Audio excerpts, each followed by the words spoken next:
My nipple does not look like a corn nut. She will be sore for the next week.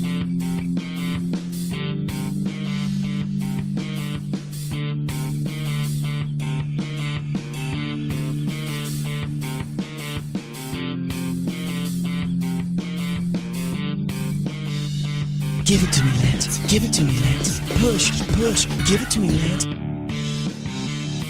Hold my right nipple.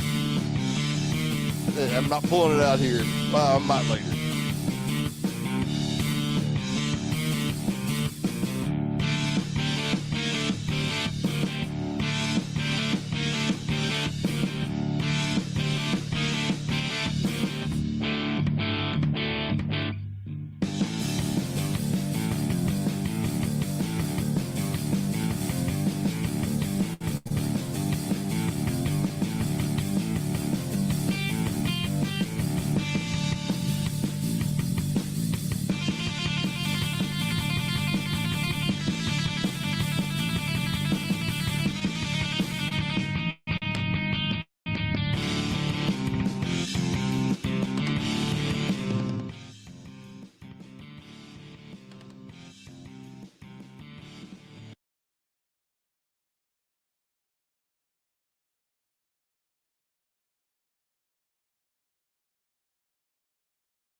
Hey, this is Chris Arnold from the Dallas Mavericks and 105.3 The Fan, and you're listening to the Drunk Sports Podcast with Big Red and IndyCar Tim.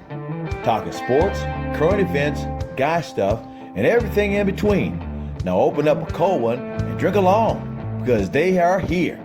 Here's Lance, here's Tim, got you down. You can buy me a drink. We're all drunk. Absolutely. Absolutely indeed. And hello, and welcome to the Drunk Sports Podcast. I am IndyCar Tim, along with my favorite co-host on the entire universal planet called Earth in America right now, Big Red, baby. Mr. Big Red. Give it to me, Lance. Give it to me, Lance. Push. Give it to me, Lance. Big Red. Big Red likes penis. And we are here tonight. Whoa. Easy. To celebrate a Dallas Cowboys win over the Family Saints. show, sir. Oh, wait. They didn't beat the Saints, did they? So, sports. Hey, we got sports. Sports. We got a big show for you tonight. We have a special guest Big in show, studio. really I will big get to show. him in just 1 second. But as always, we would like to welcome our drunk dudes and dolls and our drunk sports podtards to this episode of the Drunk Sports Podcast. We hope that you're watching us live on Facebook. We've got about 1,228 viewers right now. We would like you to go ahead and comment and tell us your name and that you're here so we could ignore you like we do every week. If you'd like to reach out to us this week during the show or after on Twitter, I am at IndyCar Tim. He is at Drunk Big Red. We are at Drunk Sports what is it? Drunk Sports DFW, Yeah, well, tell me that. right? Yep. So please tweet us, and I don't mean that euphemismly, if that's a word, euphemismly. The Timtionary rears its ugly head again. But we'd like to hear from you. If you're on Facebook Live right now, we'd like to see your comments. We got a comment right now coming in from Ron Gallagher. Please tell me you guys love the ticket because I love this show. Well, Ron, I got news for you, brother. I used to work for the ticket. So if you were around the DFW Metroplex area in the first 2 years of the ticket, you would have heard my voice on those airwaves on Wednesday nights from 8 to 10. So, yes, we don't love the ticket so much anymore. But I'm still buddies with all those people. I love those brothers, and I've known them for a long time. As always, this episode is brought to you by the Highlands Performance Golf Center. And I have a read. All right. Because I botched it so bad last week. The Highlands Performance Golf Center is North Dallas's premier golf practice facility with over 65 grass tees, 2 practice putting services, a short game area, and a covered and heated tees. It's the best place to practice your game year-round. Great for events such as weddings and corporate outings. You can enjoy the 18-hole mini golf course with par 3s and par 4s. And if you need help with your game, take advantage of one of the local PGA teaching professionals like Mr. John Gerber himself, who can help you get that golf game to where it needs to be. Why is someone touching my back right now? I was doing my ventriloquism act. Oh, yeah, because you already know this by heart. You're the dummy. What really sets this facility apart is their fantastic golf fitness center led by Mr. Chris Ownby to help you get that body in shape for the perfect swing. Located in Carrollton on Trinity Mills in between Marsh and Midway. Make sure to tell GM Chris Bustle you heard about them from the Drunk Sports Podcast. Give them a call, 972-733-4111. Or check them out on the web at HighlandsPGC.com. We do love the Highlands Performance Golf Center. We got a big show for everybody, but apparently we got to do a shot to get things going like we always do. Always. All right? Here, see you. Hit to ya. Tony Vamp. Fam. I didn't get the second shot. What's up with that? What's up with it is our sponsor, Makers, has not come back with us with another bottle of Makers, so that's the last one for the night. So we have in studio with us, as Makers goes down my throat, Mr. Tony Ellis of Washington Redskins fame. Yeah. Pull that mic way closer to you. Can you hear me You now? can pull it. It'll move if you pull it. The whole thing will move. Is it if I pull it closer? There does it it is. work? If you pull it closer, If you pull on she it, will come. If you Yeah. pull on it, it'll work. If you pull on it, she will. Never mind. They'll listen to me. We have Tony here for a specific reason. We want to talk some Washington Redskins, and he is Mr. Washington Redskins super fan.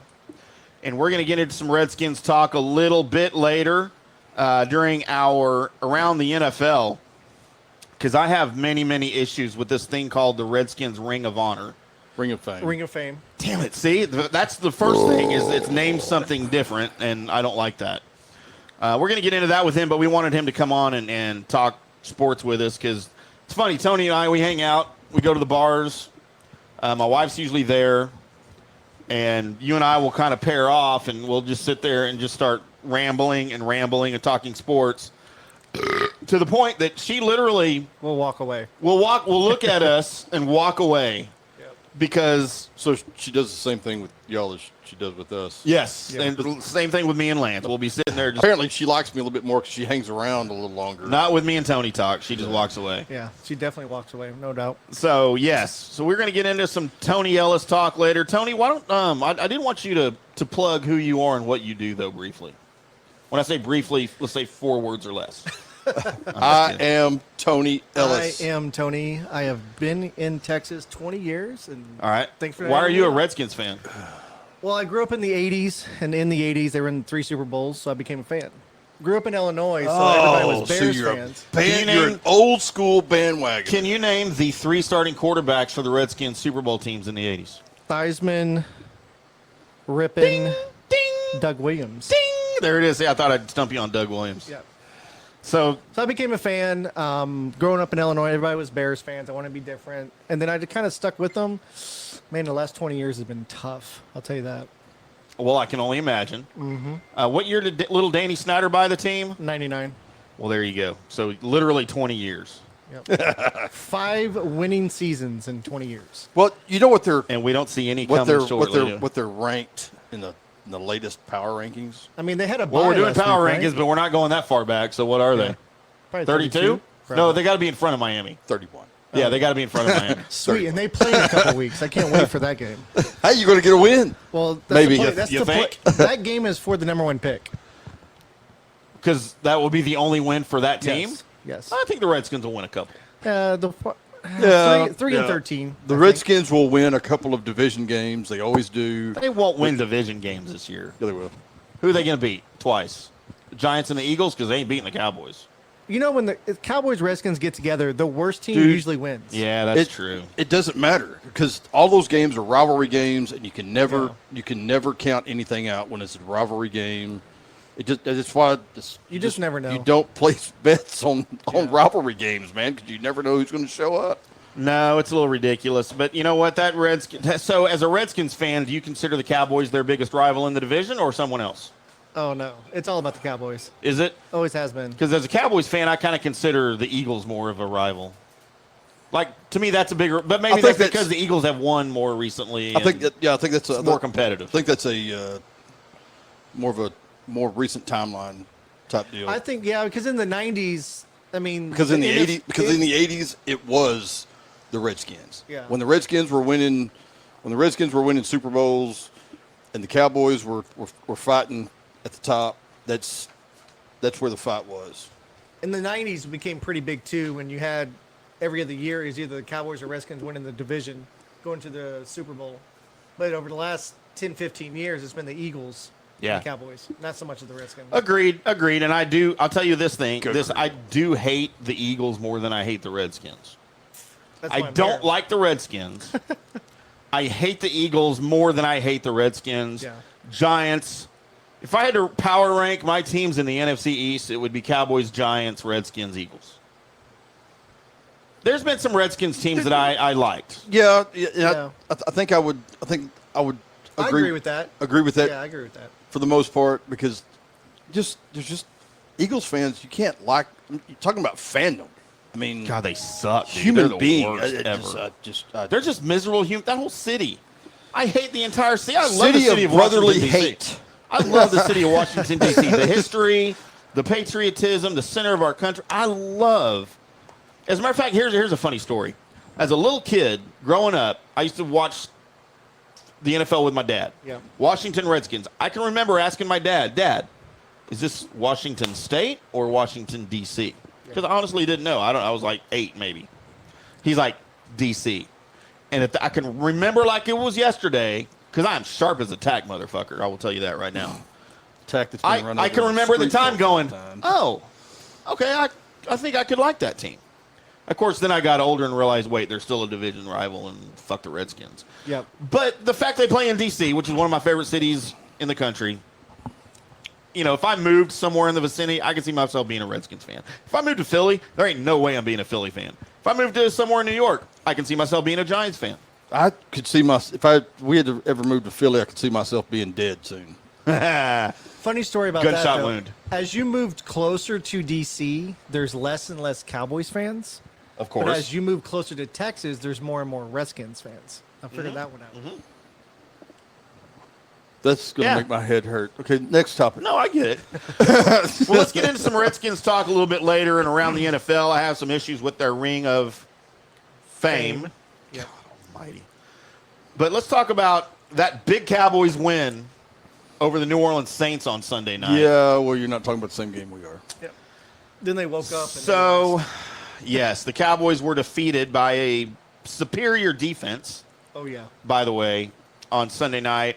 New Orleans bested our Cowboys of Dallas 12-10. And going into this game, did anyone think that the combined score would equal 22 points? Anyone? Oh, no, hell no. No, I don't know what the no, I don't think over-under so. was. It was 45. The over-under was 45, and I probably would have taken the over if I was a betting man. I would have. My pick, going into the weekend when we had last week's show, we were doing our picks, was 27-17 Dallas. I didn't see any way that defense could stop the running offense of the Cowboys. Zeke Elliott was held to, 35 yards? No, I don't Somewhere I remember. had it. 18 carries for 35 yards, Zeke Elliott. Yep.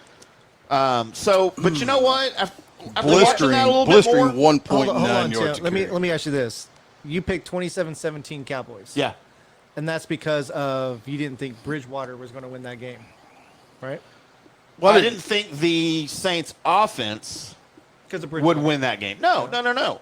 If Breeze was in the game, I thought Dallas' secondary could handle the Saints' receivers, which they did. with the exception of Michael Thomas, who had 9 targets and 9 receptions. For how many yards and how many touchdowns? Well, no touchdowns in the Plenty- game. Exactly. Plenty of yards, no touchdowns. Again, bend, don't break. Well, I'm completely fine with what happened with That's- Michael Thomas. that's I got some- no issues with Yeah, that. That's you have to some look at the Gumby fact shit that right they were there. in Seattle in the rain, scored over 20 points against Seattle at their home field. Saints offense scored 19 points that day. Correct. So, no, agree. That's why the over-under was 45. And I got nothing against Teddy Bridgewater. Yeah. Dude, I think he is a starting quarterback in the NFL. He was awesome in Minnesota before the injury. Had he gone to Miami, like they tried to lure him away to be their starter, and he said, I think I'm pretty good here in the French Quarter. Y'all have a great day. He'd have done fine there, but no, it has nothing to do with Breeze or Bridgewater. I thought the Cowboys defense Played would pretty well. hold up, Yeah. which they did. They did. I just had They didn't give a no- touchdown. I mean, Yeah. yeah. By the way, the first time since 2002 the Cowboys have lost a game without allowing a touchdown. So credit to the Saints defense. I don't know if you guys follow me on Twitter. There's this thing called Twitter where you can post things and hello and say and I've post got videos. 2 or 3 Twitter accounts. I don't know There, if I yeah, ever you check do. them. So our buddy Jeff Kavanaugh from 105.3 The Fan, he breaks down game film like nobody else. He posted some stuff yesterday or the day before that it appears the defense knew just like the old days. The defense knew what we were doing before we did it. We will get into that. I have a theory.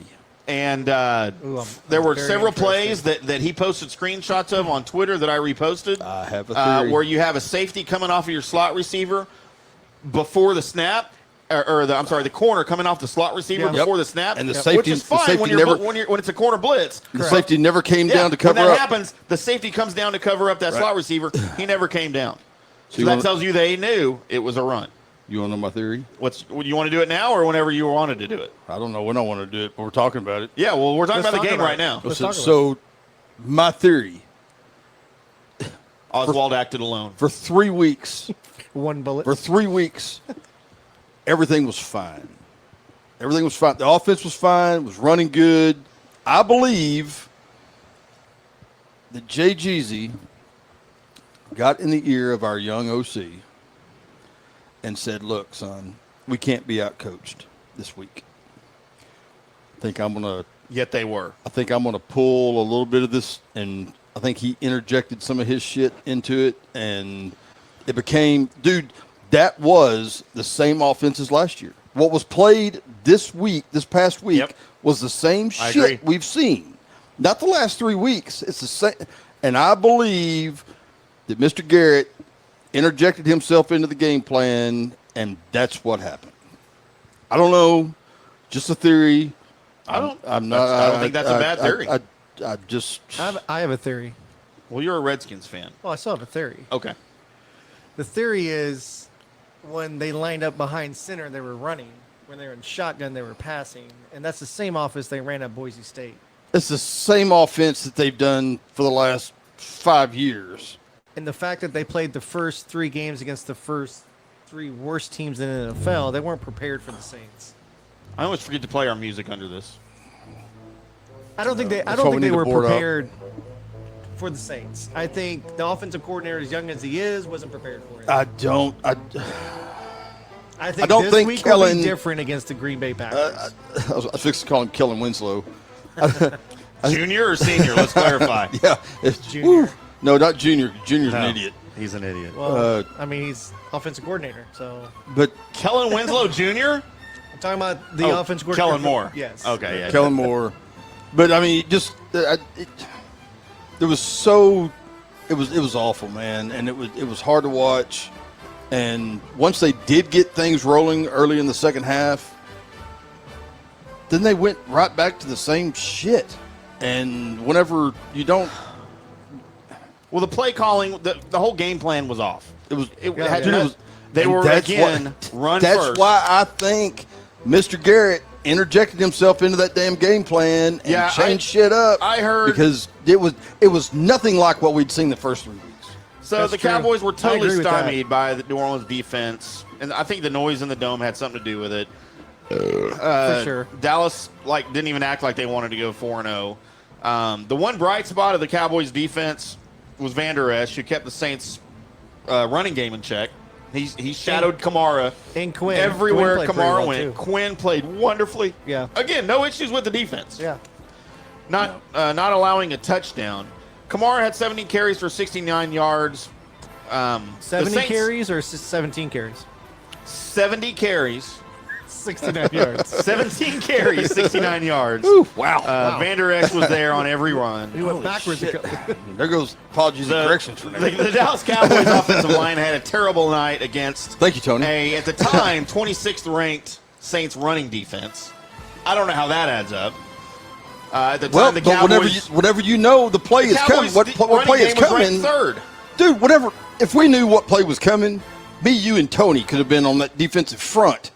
If you know it's coming, you know right where to line up and where to go. So Dak was only sacked once, but was under pressure the entire night, especially in the second half. It wasn't fun. Dak, there was never a full out Dak bootleg out, No. Looking for somebody and tuck it and go. Yeah, he no never RPO he never ever scrambled. happened. Yeah. Ever happened. Our buddy Clint says DC sucks. Well, sir, I will call you a redcoat and say go back to where you came from. That is our nation's capital, sir. I will defend it to the death. Not my death, but someone else's. Thanks for watching though, Clint. We love you. I'm just kidding, even though you're an Astros fan. So yes, Dallas 10, New Orleans 12. We move on to the Packers. We're going to get on to that a little bit later. As far as our picks from last week, we picked 5 games. The first of which was Kansas City and Detroit. Kansas City was -7. I took Kansas City with the points. My prediction was 30-21. Of course, they did not cover, and they just barely won that game. Barely. Matt Stafford looked great, 21-34, 291 yards, 3 touchdowns. Threw to 9 different receivers. The Lions' defense almost held Kansas City. But, of course, at the last minute, I have some audio we're going to play later and around the NFL of Pat Mahomes. I don't know if you've seen this floating around. His speech to the offense right before they went back on the field to score that game-winning drive. Dude, this kid's young. What is he, 22? Dude. But, dude, this guy 23, is 24, wise beyond his years when you hear this audio. This sounded like Joe Montana in the Super Bowl. I don't. Did you hear it? No, I have not heard it. but I believe that some of that has come from his daddy.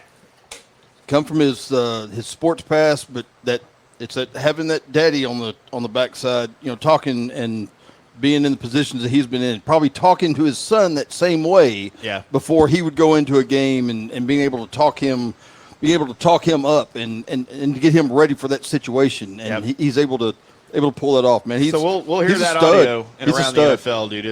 It's I was amazed by it. Philadelphia 34, Green Bay 27. The Packers were favored by 4. Of course, I took Green Bay 24-20. I was shocked by this game. Yeah, I lost money on that. The Eagles showed me something I hadn't seen before. Green Bay showed me something I hadn't seen before. A lot of holes in their defense, and those are the holes that I'm looking for this week against the Cowboys. Brother Arnie will be in the house tomorrow night, and Arnie and I are going to have a discussion about that because there's lots of things we need to have discussions with Arnie about. Yeah. New York Giants 24, Washington 3. I'm sorry, Tony. Giants were favored by 2.5. I took the Giants to cover. 17-14 was my score prediction. Redskins had a bye week, right? I didn't think they won. Did they even play? They didn't play. I was watching the Cardinals beating the Cubs, winning the division title. I don't know what was going on with the Redskins. We know they didn't play. Yeah. So they were there. You're a Redskins fan and a Cardinals fan. Yeah, I'm a diehard Cardinals. Oh God. I know. That's what makes. I got a bar unique. for you. Yeah, let's get into that. Well, no, I mean we'll get into it later. It's all right. It's off the air conversation. So I lost on that one. Chargers 30, Miami 10. I always say Clippers because it's LAC, and I always think Clippers. You should say the Clippers. The Los Angeles Clippers beat the Miami Dolphins 30-10. They would have some really tall receivers. Yep. I picked the Chargers to cover, which they did. Who would be their quarterback? Who? For the Clippers? If the Clippers were a Doc football Rivers. team, Oh, he's not who there would be anymore. their quarterback? Titans 24, Falcons 10. The Falcons were favored by CP3. 4. Used to be CP3. I picked the Falcons to win but not cover. 27-24 was my pick. Dude, the Titans, what the hell's going on there? Are they good or not? Like, one week they don't show up, the next week not that the Falcons are good, but The Falcons, Lord. I think, have dropped all the way to like number 23. do you know when in the power Titans will be rankings? good? When they dump Mariota and put in the Giga Maggie brother, Ryan Tannehill at quarterback. Whatever. Dude, he is a far better quarterback than Marcus Mariota. I don't know about they have a far great better. running back that they don't utilize at all with Henry. I don't know that they know how. I don't think so either. So there's our picks. There's our review of the Cowboys and the. So who'd where'd you they guys beat? go? The Saints. Were you 0-5 or 1-4 on your picks? I won one game. I was 1-4. But we're starting it this week, and I'm gonna do it off the cuff like I do everything else. I haven't even looked at it. So our buddy Jerry Jones was on with Sean and RJ from 105.3 The Fan yesterday morning, like he is every Tuesday. We want to kind of break that down a little bit because, as always, Jerry's a ton of fun, man. We always have fun with this. Sean and RJ's first question to Jerry Jones. What was your take on the offensive game plan against the Saints? I'll sum it up. I think Saints have an outstanding defense. We'd like to have made more than one touchdown. We did make a touchdown. They didn't make any against our defense, as we all know. We'd almost right. But they did a real good job of anytime we have three guys, the guy over the guard, guy over the center, guy over the guard, anytime they're in there, and in this case they're good ones, then that's a bigger challenge for us running the ball, and we can do that better, and we'll do it better. Are we having technical difficulties? Yeah, we're having It's good. slipping. we're having boom issues. That's what she said. Still protected. So, yes, Jerry did not have an issue with the game plan. He just kind of felt the Saints outmanned the Cowboys O-line, which they did. There's no question. I think that's 50-50. Jerry's going to give you the answer that he thinks you want to hear. The next question for Jerry was, did the Saints game plan hinder what you wanted to do? And I'm not sure where Sean and RJ came up with this one, but that seems like a really obvious question. Like I said, they did a good job. But if we had come out, I think the very first play we ran was a throw, pass. And so we make those plays, move those chains. They have to adjust. You've got a different ball game. But I know that as we look going forward, if we look at how we played them, I saw a stat this morning where the last 3 times we've played them, it's like 22 points to 23 points with us having the 23. This is good defense that they're playing, and they're going to be a challenge for us no matter if we play them down there or play them at our place. So, yeah, the answer is yes. The Saints' game plan hindered what you wanted to do, Jerry. Of course it does. I don't know who. It always does. Again, we talked about the game plan and who, if it was Jason sticking his butt into Kellen's business or what. Well, that would have been. It certainly would have been. It goes into the next question. You know, as much criticism as Kellen got on the game, but I mean, that's something that we would have asked. Certainly. Does anybody think that the head coach might have gotten into it, being afraid that the young offensive coordinator Couldn't might handle have gotten couldn't handle it, might have gotten out coached by the old vet across And that's, 54 yards that away. brings up a question that I have that we won't get into right now due to time constraints. But I just wonder, when they named Kellen Moore We're not offensive paying. coordinator. We're not paying by the minute I know, yet. but we don't want to do a 3-hour show again. We don't have enough beer for that. Yeah, we do. Yeah, we do. When Kellen Moore brought was some. named head or offensive coordinator, did Jerry and Jason have a discussion where Jerry said, "Not Jason"? Sorry, I can't do Jerry. Did Jerry say, "Jason, he's our guy. Let him run the offense," or did he say, "Put him on a leash, let him do what he wants to do, but if you think it's going to run into what you want to do, pull him back"? I don't know the answer to that. Nobody about- does. Jason, he tells Jason, look, against the worst teams, let him do what he wants to do. Against the good teams, take over. Well, then we're going to lose against every good team if that's what happened. And I don't know that that's exactly what happened, but nobody does for sure, except for Jerry, Jason, and Kellen. So then they were asking Jerry, did he think that did he expect as much criticism on Kellen Moore as he got? Kellen Moore was like freaking lambasted after the game. I figured that. And so they asked Jerry if that was expected. The hottest seat, the one that is more likely to have the most criticism, is the offensive coordinator in the NFL. It's the hottest seat in the business.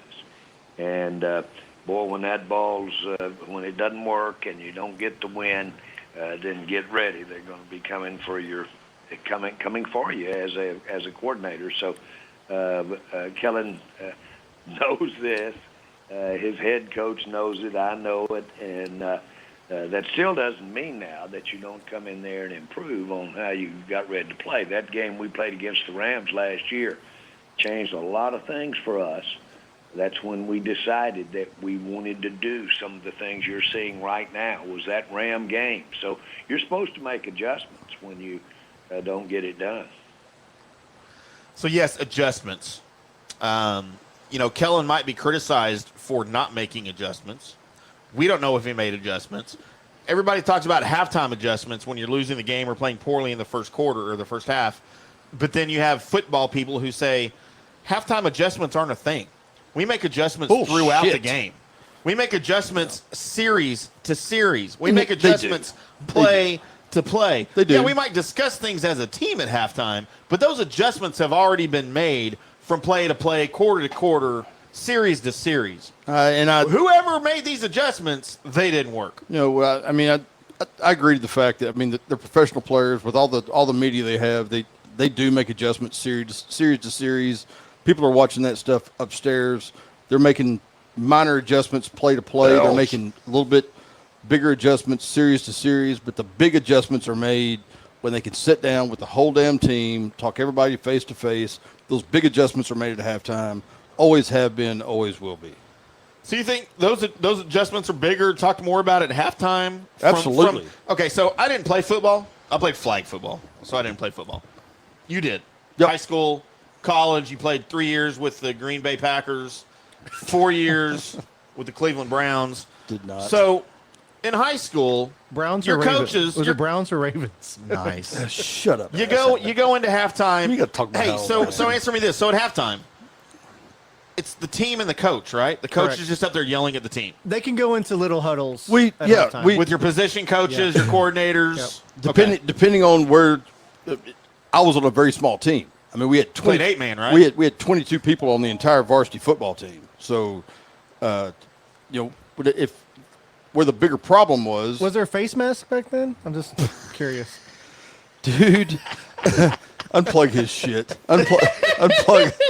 You stop laughing, jackass. All right. You're as old as I am. I'm almost as old as you, sir. But we, depending on where the major adjustments need to be made, that's where we would break off and we would discuss the big adjustments to be made. We did, of course, back then we didn't have all the media that there is now. No, and we of course weren't watching film between series. Shit, we weren't watching films. We weren't watching film at halftime. Right. We just had coaches everywhere that were seeing what was going on and the adjustments that needed to be made. So, yes, still back on my point. I firmly believe the biggest adjustments that are made at halftime. Whenever they can sit down face to face, talk to each person individually, and make the adjustments as need be. Fair enough. So, Tyron Smith was injured during the game.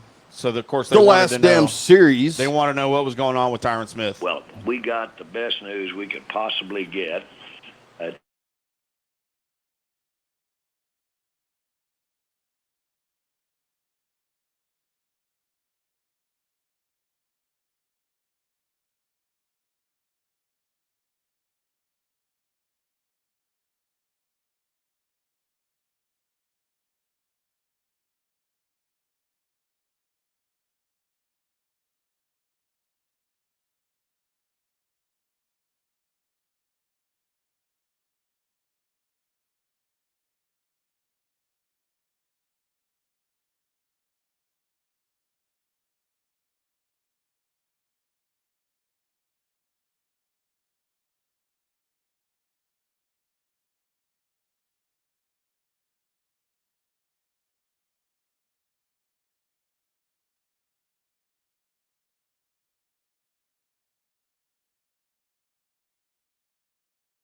You do that. You make that move if Smith's going to be out for like a month.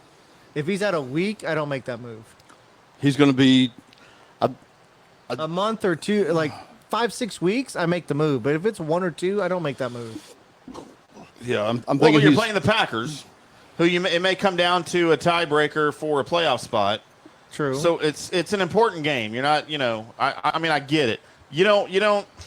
Again, I agree with hard Jerry. You don't want to move a guy Correct. from his strong suit to maybe not such a strong position and put an even weaker spot into his spot. Now you're 2 positions down. And So he hasn't played. So basically, you have 2 open spots because he hasn't played Right. left tackle. Right. The boys asked Jerry about the great Robert Quinn. I think we all agree Robert's having a great season. dude. That guy, man, we got him for pennies on the What dollar. did Jerry think of Robert Quinn? He's got what we call Gumby, which means that you can have some speed and you can bend around. And bend My around first the wife. block I got a little wife bit. like that now. And he does that as well, too. He's just a proven commodity, and it's helping him. Hope my father Not never hurting listens. him. It's helping him to have those fresh legs, I believe. So, yes, we're going to get into some Robert because I have some apologies about Robert Quinn after the next break, the first break. But Oh God, everybody's got to be happy with Robert Quinn's play. Jerry is, the team is. He's he's our second best pass rusher right now. I agree with that. Well, you know what? He might be our best pass rusher right now. I was gonna interject there. Maybe he's Playing better than right now. Tank. He's playing better than Tank, and that's another question coming up soon. And That's the next question. They asked Jerry, is he concerned that the holdout and the lack of off-season activity is contributing to Tank's slow start? I don't want to address the two in the same conversation because it's not related to anything. And slow start stat, I guess that's fair. These things have a way of, as proverbially said, they come in bunches, but I'm not at all concerned about him. He's the incremental part to our pass rush, and boy, I'm glad we've got him. And the facts are that to have Robert Quinn over on the other side, to have a Cumming Armstrong, to have the other guys we've got there, really makes this a position of strength. And I really do give Rod Marinelli a lot of credit for putting this together. Yeah, we love Rod Marinelli. We love Robert Quinn. And yeah, he's making Tank look bad right now. Maybe not bad, but no, he's not making Tank look bad. I think that offenses have adjusted, and they're again, as always, just like in baseball. Yep. Whenever you see a team, whenever you've pitched against a team, against that first time through the lineup, that second time through the lineup, you're making adjustments. The third time through the lineup, you know what's going on. So, NFL, the plays are happening much faster. Right. Adjustments are happening much faster. Those adjustments are happening. They figured out a way to neutralize Tank for now. Tank will figure that shit out. no, and you might call it a slow start. He's getting his legs. By week 5, 6, he'll be the old Tank, and he may surprise you with 3 sacks in the same game. Hopefully, he's this new Tank. So everybody's concerned about Michael Gallup. I feel like they missed Michael Gallup. They wanted to ask Jerry, really when might Michael Gallup return to the team? Well, I'm not ruling it out Sunday. And so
to have replays, and it's going to always have its exceptions.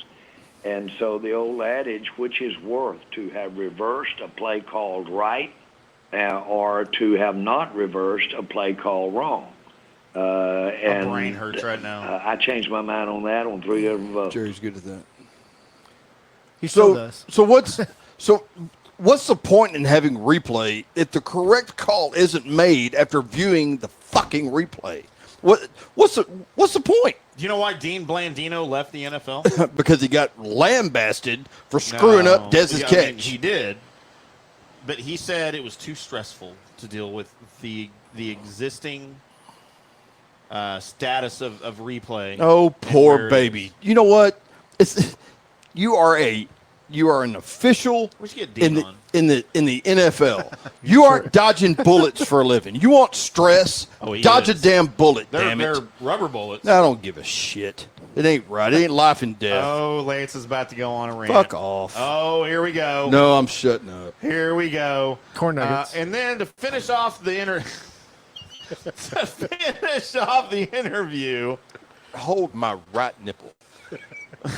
Jerry was spotted Saturday on Bourbon Street. Oh, that had to be interesting. So they had to call him out. They said, Jerry, what in the hell were you doing on Bourbon Street? Getting beads. Believe it or not, we had a function there. We had a That's what we called it, too. My son had his 50th birthday celebration. I need beads. And so we were right That's what there. Jeb and I We're called it sitting whenever we orange, went on hotels Bourbon Street. usually We had a function. right there. And I have, like 17 I beads. might have said this the other day, but I got to participate in 2 Sugar Bowls, which is rare when I was in college. Good morning to you. And my initial awareness of what was going on outside of Arkansas.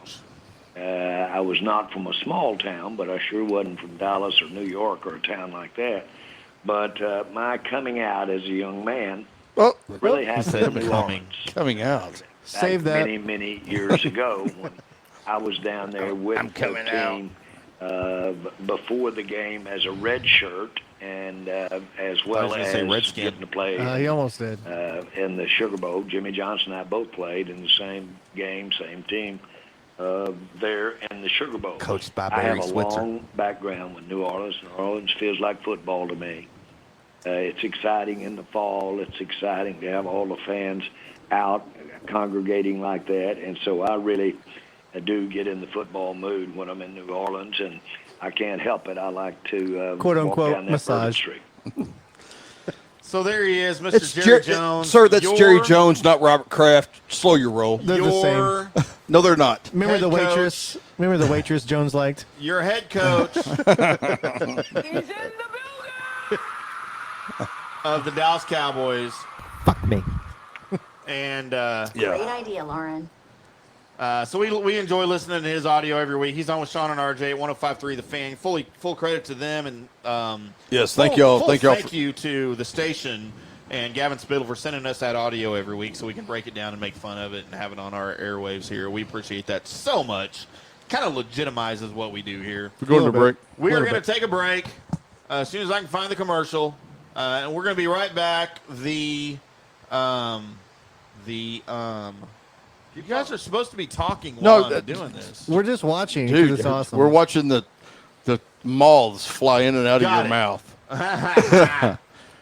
Coming up next. Oh, that's what she said. Apologies and corrections. We're going to talk to Mr. Tony Ellis, this Redskins super fan, the Cardinal super fan that I just found out about, not the Arizona, the St. Louis variety. the one that wins I would- titles. I would like to get his thoughts on Dude, stop. on Big Mac sometime down Ooh. the road. give you my Tony thoughts on La that. Russa. We've got short shots, the apology, the absolutely count. We're going to do around the NFL, talk some Cowboys, Packers. Why did Major League Baseball have its worst attendance in 16 years? Dude, I really Ooh, I got got an opinion on that. But dude, you can get up and leave. I'm doing the outro here. You're not even on the air anymore. I love you, Big Red. We'll be right back after this. When you choose a great tasting Miller Lite, you're choosing on taste, and that's the right choice, not the wrong choice, because right is way better than wrong. You don't try to do the wrong thing. Wrong on, brother? Back off, and I don't even know you. If someone asks you if everything's all wrong, ask them to pull your finger. Ever read the Bill of Wrongs? It was written by James Battison and John Sadams. Drawing a wrong triangle? Place this protractor at 90 degrees and sit on it. What's wrong around the corner? An 8-foot ex-con named Tiny, and he wants your wallet. That's wrong up your alley. Just like the drifter feeding moldy muffin stumps to his 13 hairless cats. Got a wrong hand man? I've got a cousin named Randall with clammy hands. The customer's always wrong? Well, that explains the waiter's creepy grin as I ate my toast. 2 wrongs do make a wrong. Am I wrong? Wrong. So don't make the wrong choice. Make the right choice. And choose on taste. Triple hops brewed Miller Lite. Taste greatness. Miller Brewing Company, Milwaukee, Wisconsin. Great beer, great responsibility. In the game of checkers in life, sometimes you make the wrong move and get jumped. If you made the wrong move and need money fast, we're here to capitalize on that. Some people are destined to make the wrong move over and over again. It's okay. It's all right. What are possessions and life's treasures if you can't cash them in during a self-imposed crisis? At Abigo Brokerage and Pawn, we'll secure the funds you need for any collateral items you can get your hands on. Just bring in your stock, jewelry, electronics, munitions, dust, automobiles, power tools, home, movies, children, exercise equipment, pets, coin collection, or your spleen, liver, or kidney, we'll give you cash on the spot. After all, some habits are expensive. We don't need proof of ownership. We're about the most basic exchange. Goods for money. We'll buy anything, including your dignity. Abigo Brokerage and Pawn. The day of liberation is here. Throughout history, only the biggest and strongest survive. Being big means you're successful, and women love big men. And as a successful man, you need to feel comfortable when you're sitting down to eat. Clothes for the bigger man. Don't be bound by society, bogus medicine, and the media with their unhealthy focus on being skinny. Don't be constrained by trying to squeeze into a XXX. Bored of feeling like a man in a sausage skin in your size 48 jeans? Bored of being uncomfortable?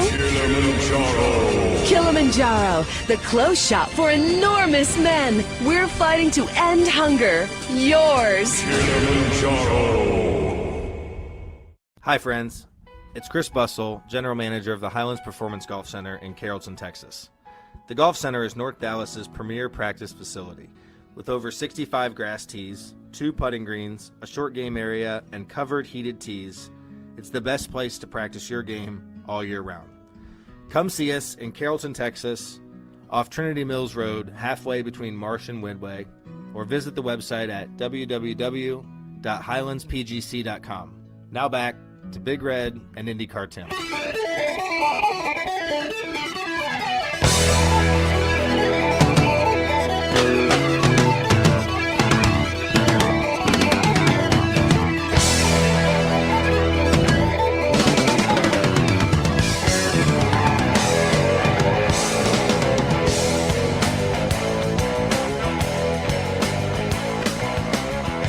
We are back.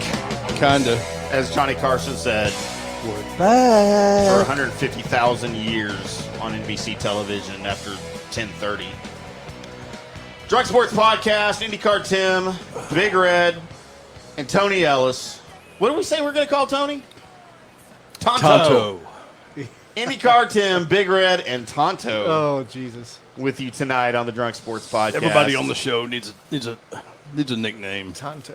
Awesome. And we love you. We love everyone. We enjoyed that audio from Jerry Jones.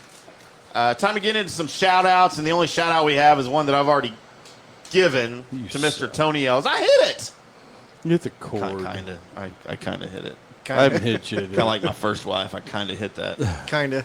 It's time for apologies and corrections, which a lot of people say this is their favorite part of the show. We used to start the show with it, but now we decided to make you welcome, wait. Corey.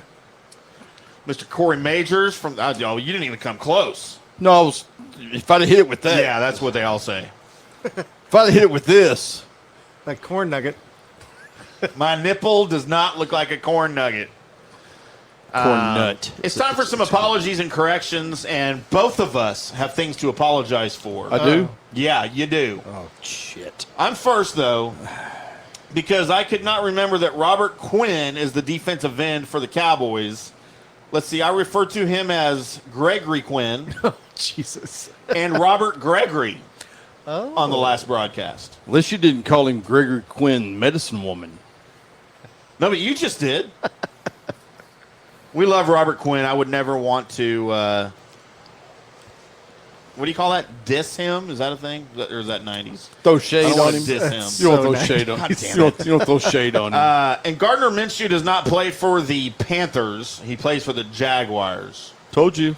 I was very excited that Gardner Minshew was starting for the Panthers. I saw a meme the other day. It was greatness.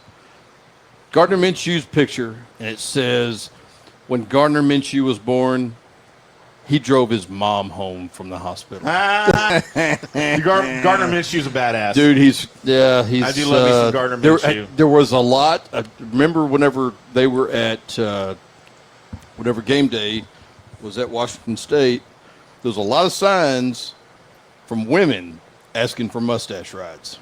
Remember that? Ooh. Yes. And I wish I could find the audio of Amy Lawrence. Yes. She did not know Asking what a for mustache ride was. Ooh. Do you know who Amy Lawrence is, Tony? I do not know So who she's Amy a Lawrence a is. sports broadcaster. She does overnights on CBS Radio Network. Okay. She sounds really good. I don't know She's what on the she looks Fan like. after starting at 1. Okay. She might be 3'6", 450. No, She might be. No, she's not. She might be. No, Have I've you seen her. Okay, well I haven't. Dude, she is not bad. But I'm growing a worse. mustache as we speak. Just because of that. So I don't know if it's somebody texted in or whatever.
that love the game don't want it changed. And I think that's the problem. I think I people love are the game. realizing it. And because of that, you got the ballparks just being, with the new one coming up in Arlington next year, it's expensive as hell to go to a game. Yep. It's $400 to have a good time at a game with 4 people. That's a lot. It wasn't that way 10 years ago. No, it wasn't. I love been going to baseball games, Ranger games since I was, 15. No, 5. To the old stadium. Yeah. What am I hearing? I don't have any idea. What I just said. Just don't worry about it. See, That's you. yeah, I got it. We're good. We're good.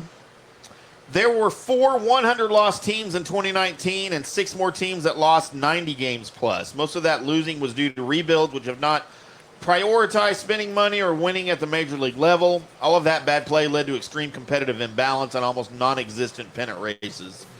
Given that baseball ticket prices are apparently they only go up every year. They never go down. Correct. It's not surprising that all the demand for the increasingly expensive product for Major League Baseball is sunk. So I got a whole lot of stuff with this. I had 2 pages of material for this, but that says it all. Teams are bad. Here, let him have one to throw at the Who'd You What. Yeah, give him a shot. Yeah. I'll bet plenty. So, man, is baseball still America's pastime? I don't think so. Yahtzee! So close. Or, I have another theory. That one won't get picked up because we won't remember it. Cricket. Cricket. Is cricket America's pastime now? Dude, I was taking driving this afternoon. People to film a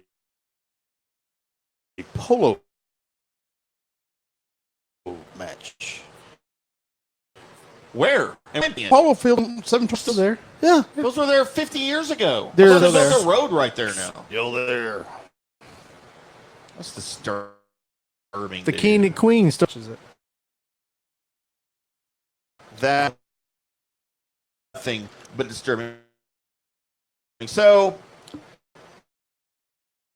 big ballpark. Ooh.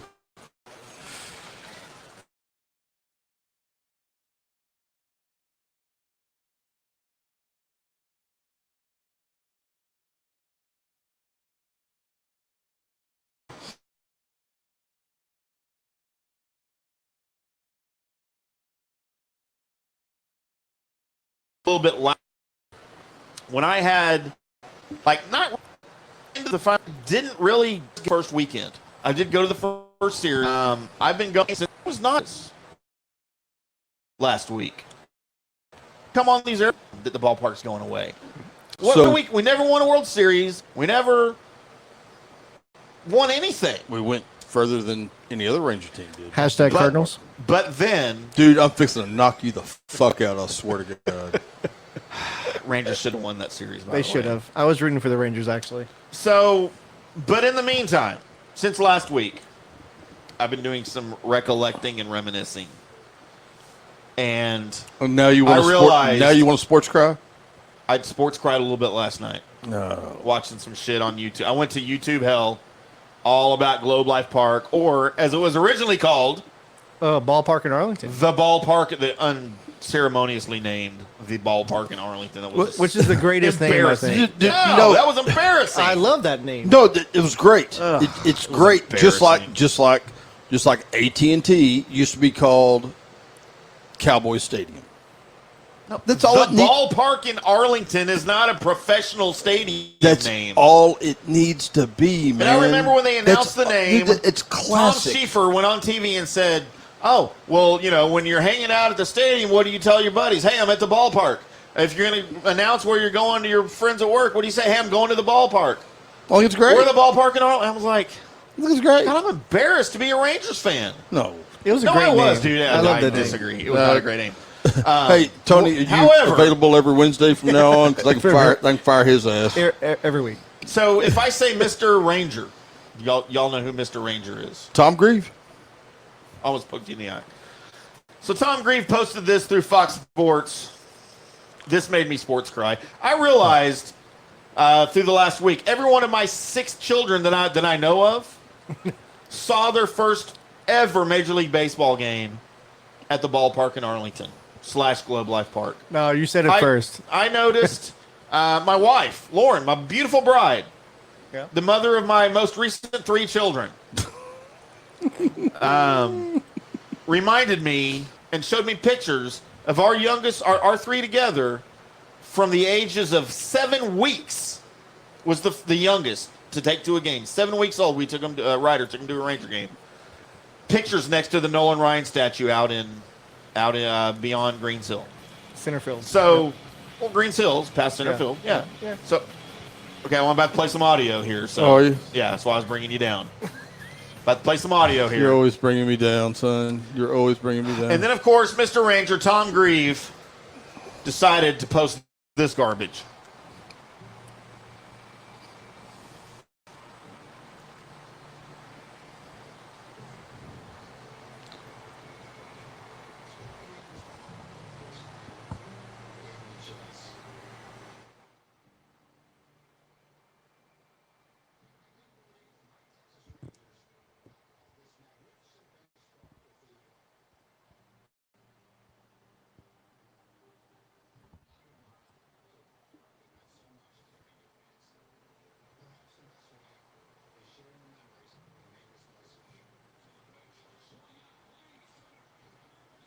Perfect game, baby.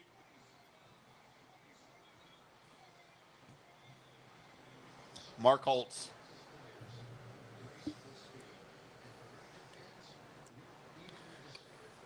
Somewhat juiced, but that's okay.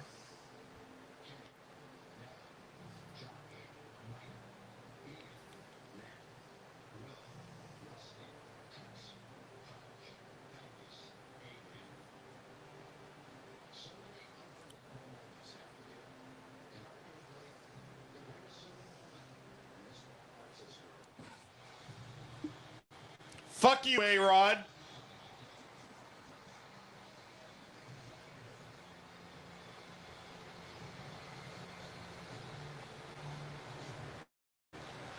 That was pretty awesome.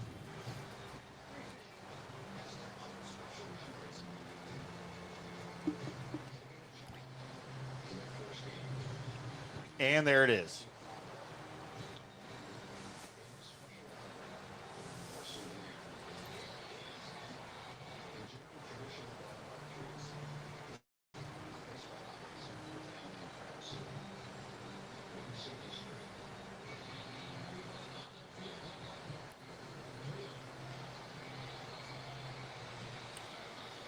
Of course, they're not going to show Palmeiro. No. They mentioned him, though, Rafi. Yeah.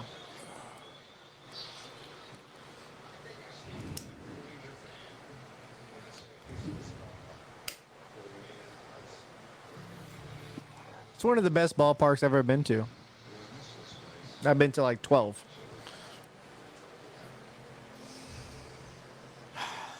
The Temple, brother.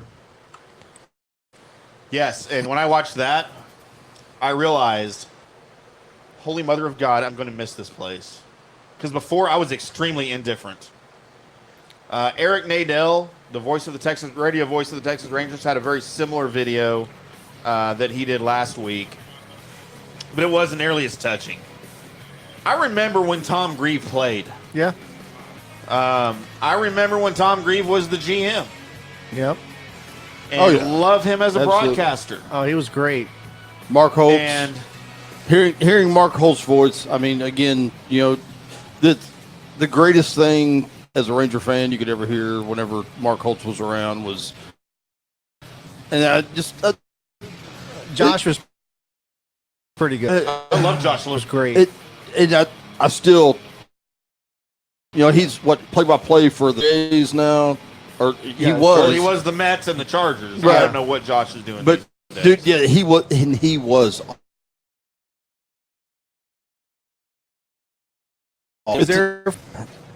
was sad to see him go, but yeah, I mean, yeah, It's tough times, man. But we got a beautiful temple. I don't know if it's going to be the Taj Mahal. So did you hear RJ this last week? Because, RJ goes to, dude, I don't know how many games. He goes to all the games. Spends tons of money. Takes his 2 little boys to the games. He said, I will not step foot into that stadium. Really? He said, baseball is meant to be played outdoors. If you can guarantee me 100% that the roof will be open one day, I will go there. He contends that roof will not be open more than 25 games a season. I dispute Well, that's why that. they put it on. I dispute that too. I say from July to August it won't. I don't. And everybody says, well, nobody comes here because of the heat. You know what? I don't go to see games because of the heat. I mean, it doesn't bother me so much. I'll go to the heat. Yeah. Dude, I've taken my kids there day games. Yeah. And It's as bad. much as they want to be there and they beg me to take them there, we're standing out there even in the shade on the first base side upper deck. Dad. To see your baby sitting Dad, there sweating. it's hot. Yeah. It's hot, Dad. Yeah. Can we go? And it's the 3rd inning. Dude, that breaks my heart. Yeah, I'm not going to it's make them bad. stay. Yeah. I don't know how many games I left with my kids because they were hot. I don't want that.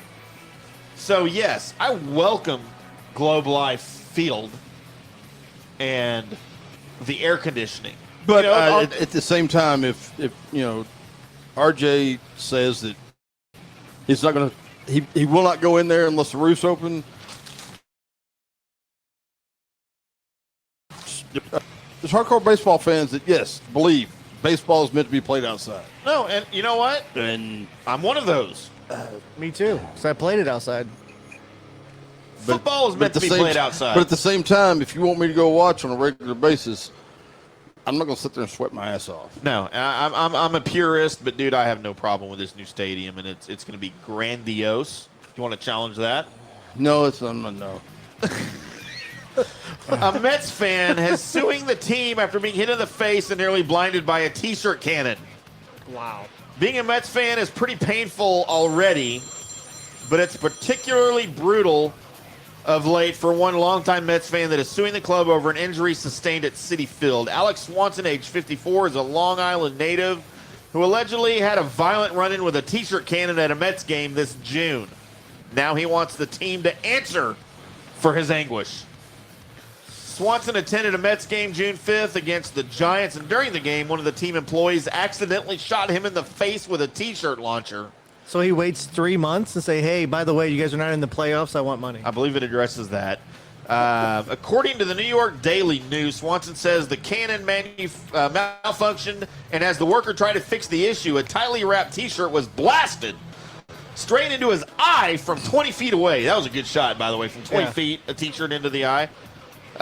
Force of the blow. Did you ever take a spit wad to the? Yes. Did you ever I've taken a spit wad everywhere. Did you ever take a spit wad to the eye or a water balloon to the Put eye? your eye. You're gonna put your eye out with that. Or That's what she said. Anything? I mean, so I never got sued over it. The force was apparently harsh enough to knock Swanson off his feet, causing him to tumble backward and hit his head.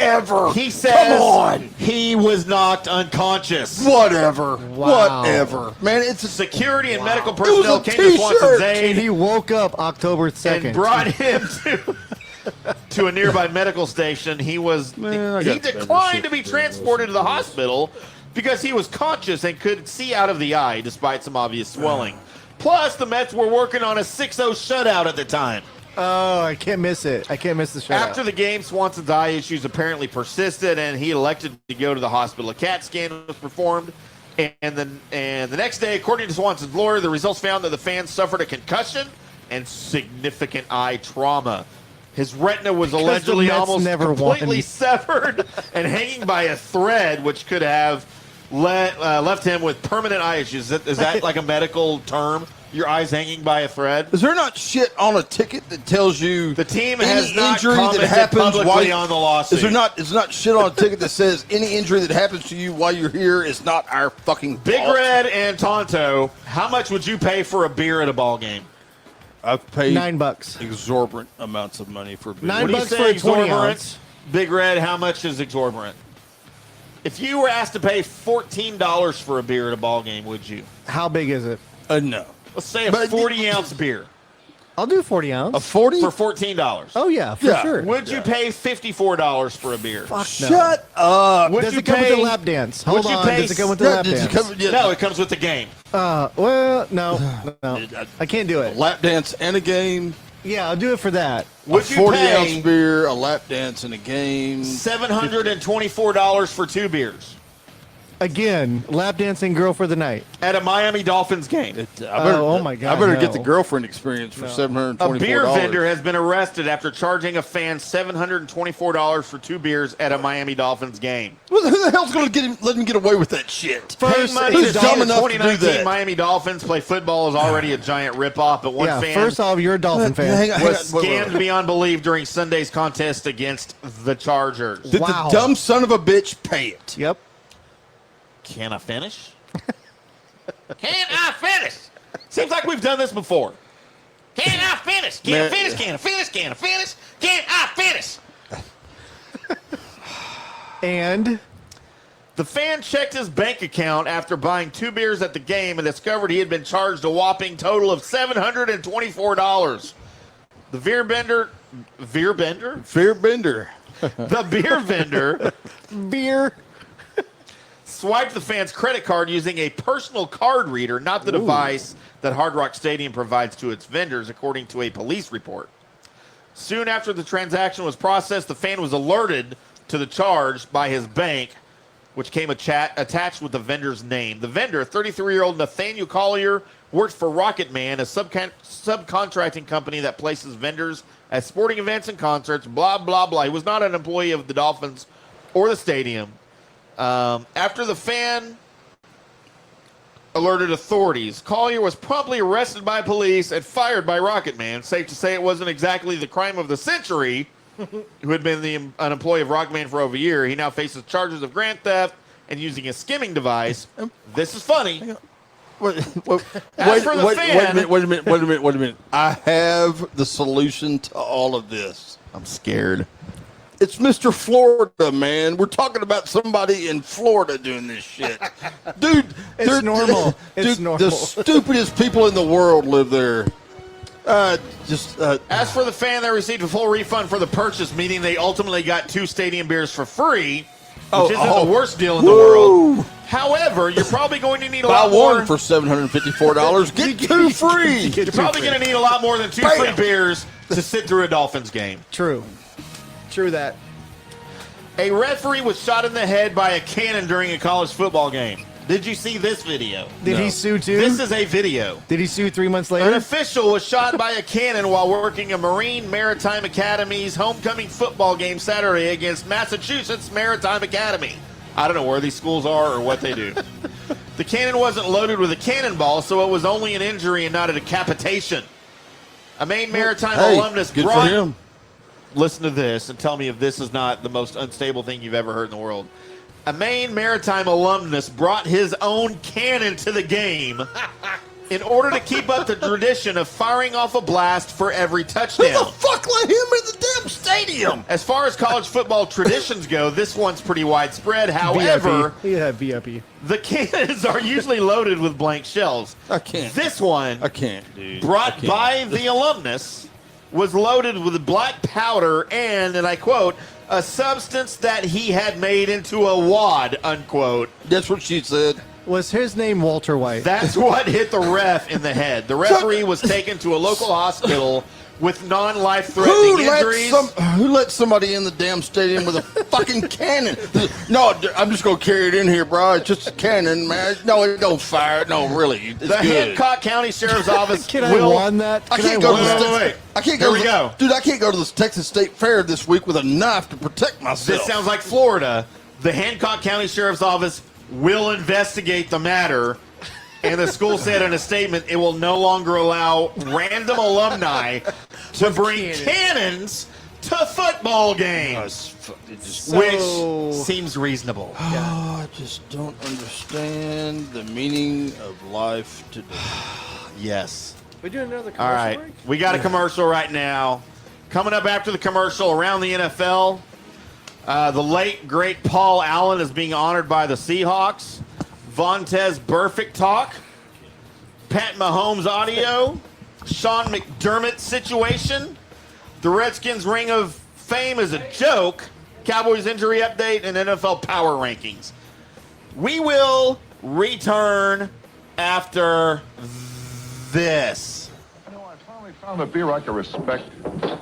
Light beer from Miller. It tastes great. But what I really like is it's less filling.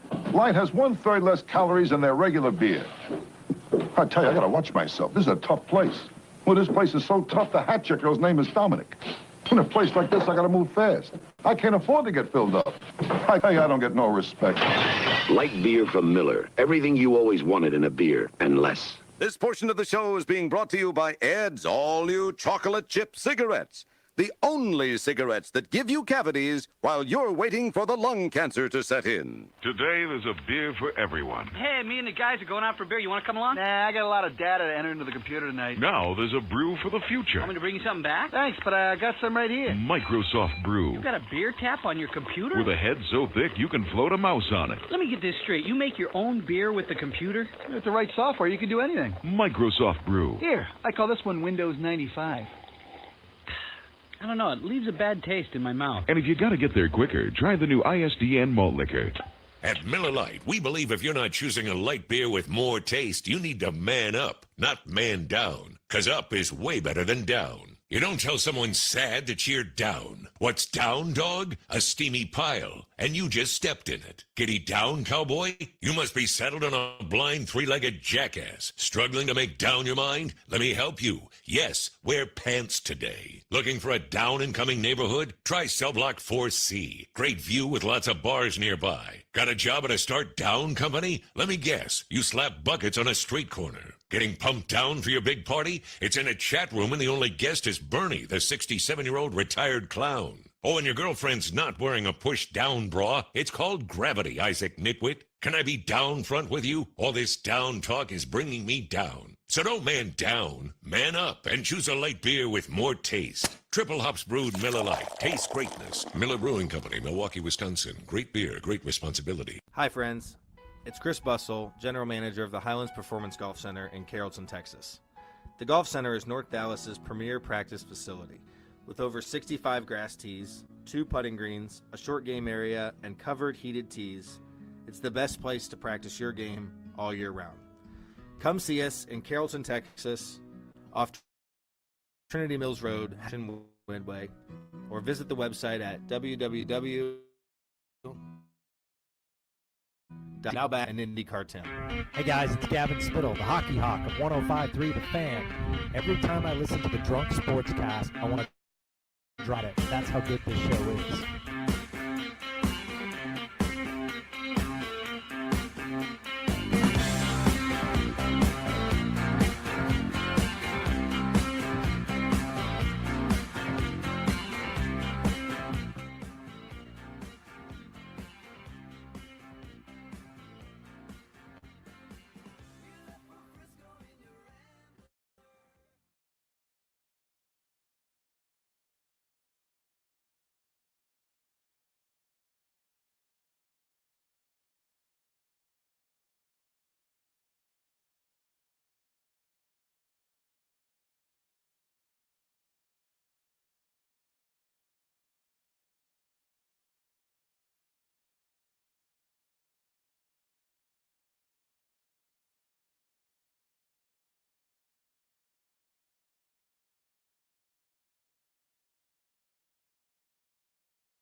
Can you hear me?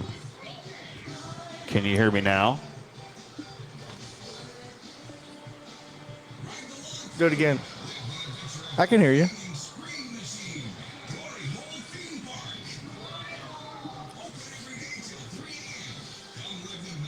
That's what she said.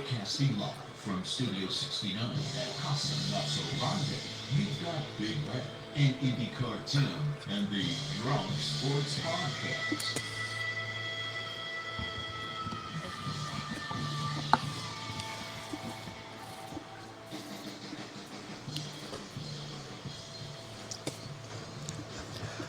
I'll say it again. I will outdrum you any day. Ooh, that sounds like a air drum. challenge. Air drum. I thought you were a bass player. I am. Well, bass player without a Speaking of nipples, bass player without a band. what do you got playing? What in the hell is I thought happening? that was you talking. Holy I hell. know, but that was funny. Man, we speaking of nipples. Nipple talk with Lance and Tim. Oh, my We're not doing God. that again. Welcome back to the Direct Sports Podcast. I am IndyCar Tim along with Drunk Big Red and Mr. Tonto Tony Ellis. Tonto. We're so happy to have Tonto in studio You with got us a tonight. nickname, baby. Tonto. Tonto. If he doesn't stop being so popular, we're going to have to bring him on permanently and make him But the Tonto third has been Drunk Sports requested Podcast member. to shotgun a beer. And Mr. Dave Oliver, as we put up on the screen. Here you go, son. Requested Tony to shotgun a beer, and he is going to do it right Bust here. the blade out. Get it done. He's going to do it right now. Son, get it done. I feel like we need some music for this. Hang on. Wait. That's not the appropriate music. Oh, no? No, that's not the appropriate music. It's the What is it? game. By Queen? Here we go. Here you go. Get it. That hole's not big enough?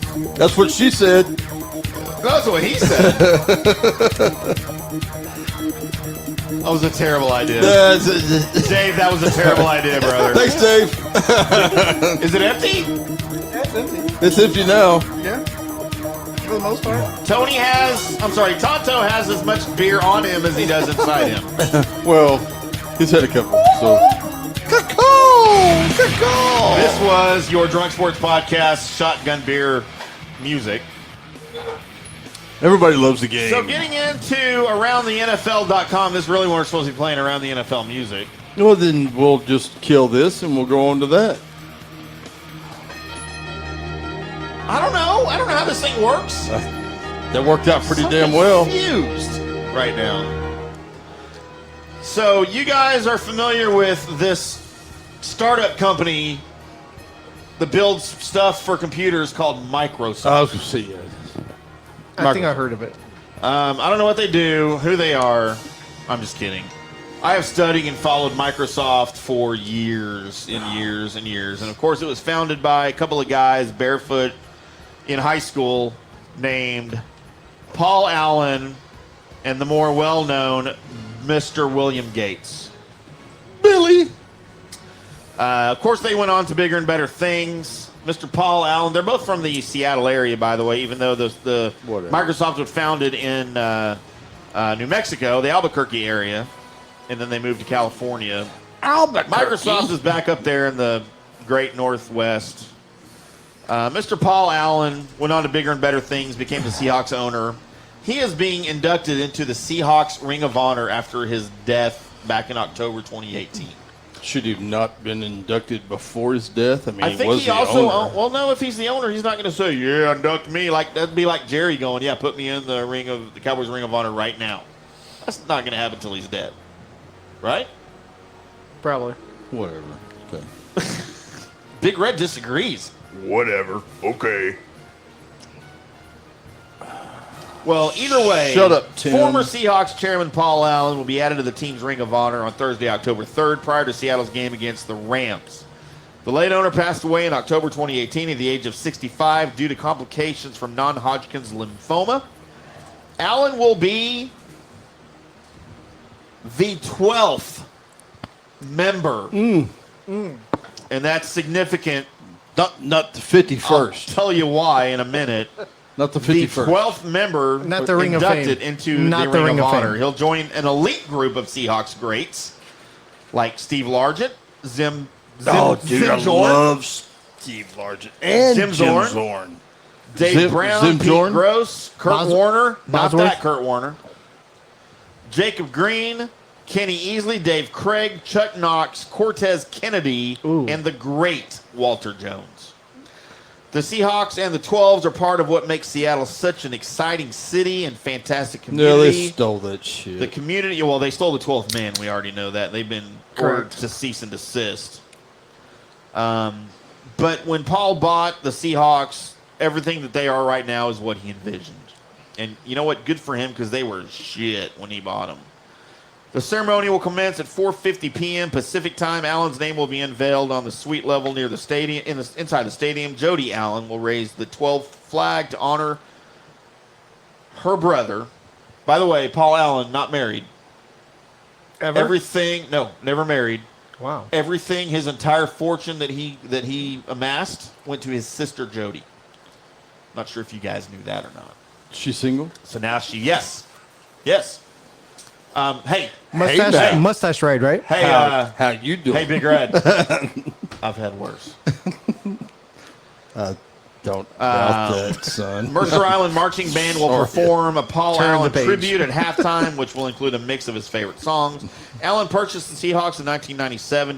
During his ownership, Seattle reached the postseason 13 times, won 9 division titles, played in 3 Super Bowls, winning Super Bowl. Figure it out. Let's see, 48. Super Bowl 48. But they lost what? XLVIII. They lost Super Bowl 50 because they couldn't They run. lost 2 other Super Bowls. But you know what? Because they were couldn't there, run when man. they should have passed. They went were to there. 3. They went to 3, which I didn't remember. I remember In the 2. 2000s. I mean, that's good for. So you know what, Paul fact that Allen, another team brother, didn't do that. you Fuck the deserve it. Seahawks. You can. You know what? Rich people die all the time, but Water Paul Allen, chickens. Paul Allen contributed. I They feel like did. he Yeah, contributed. yes. He was. Yes, this is not We're about going to the get Seahawks. This into is Ring of a. Honor talk Here we go. shortly. Whoa. Oh, hey now. Shortly.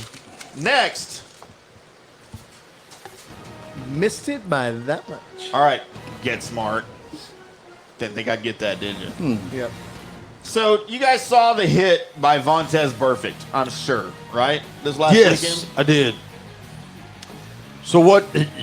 My question is, what kept the other Raider from being ejected from the game as well? Very well could have. I mean, if you're talking about lowering your head, There were players. wait, just real quick. Can I finish? Do it again. Can I finish? Can I finish? Vontaze Burfict is a piece of shit human being. Just, dude, he's always done it. He's always been there. Whenever bad shit happens on the football field, he does it. And the fact that whenever he was ejected from the football game, the man left the field waving and smiling at the fans. Blowing kisses. Not in Oakland. Dude, he needs to be gone forever. So there were far more vicious hits. Well, I don't want to say far more. There were more vicious hits this week in the NFL. I don't have a problem with a vicious hit, but the dude knows when he's doing what he's doing, and to do that kind of BS and then to run off, parade waving, blowing kisses to the fans, he is currently the biggest piece of shit employed by the NFL. Well, here's my take, and here's my reason for bringing this up, and this is strictly an editorial. My views do not represent the views of the Drunk Sports Podcast, CBS Radio. Oh shit! Hold on, this is gonna be good. Or get ready to mark this. The United States of America. Save it. Get ready to mark this. My feeling is that Vontaze Burfict's.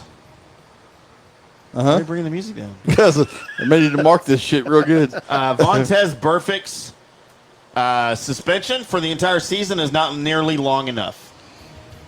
This is a man that should never play in the Expected NFL so much better from him. ever again. He should be done for the rest of his life. Yes. How many times did he do it with Cincinnati? And then he goes to the Raiders to where he thinks it's okay.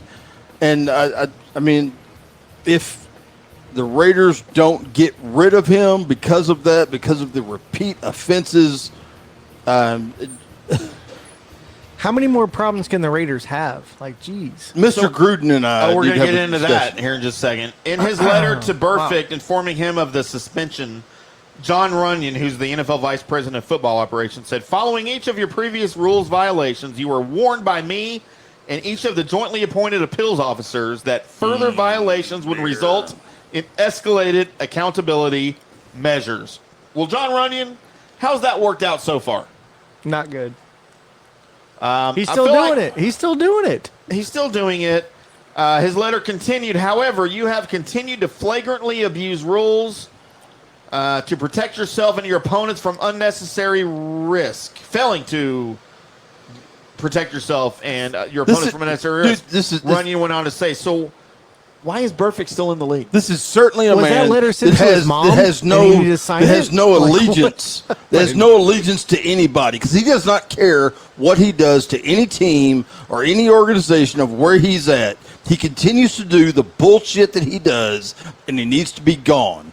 Just get rid of the dude, man. Burfict is a menace to the league, to society, to the health and safety of the other NFL players. What up, Trail? We have a comment? No, we got just guys joining. Jason. Oh, Andrew said Tammy, Miss Tammy, the lovely Miss Tammy. So just in this latest hit, Doyle, the guy that he hit with Indianapolis, was already on his knees.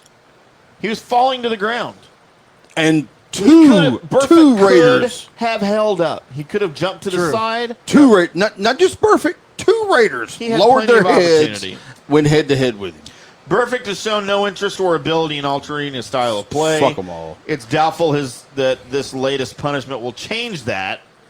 He sure didn't show any signs of remorse after his last rejection. You just talked about that. Yep. Blowing kisses to the Colts fans as he was leaving the field. When he signed with the Raiders smiling. in March, Burfict defended himself by saying it was the position, not the player, that led to the repeated misconduct. I'm not a dirty player, Burfict said. I play a physical position, which is middle linebacker, outside linebacker. Dude, I have all the respect in the world for a man that plays the game. And they play a physical game. And I get that. But when the rules change, the rules change. Yes, we are not playing the same football that was played in the 80s or in the 90s. No. Whenever headhunting was a sport. Right.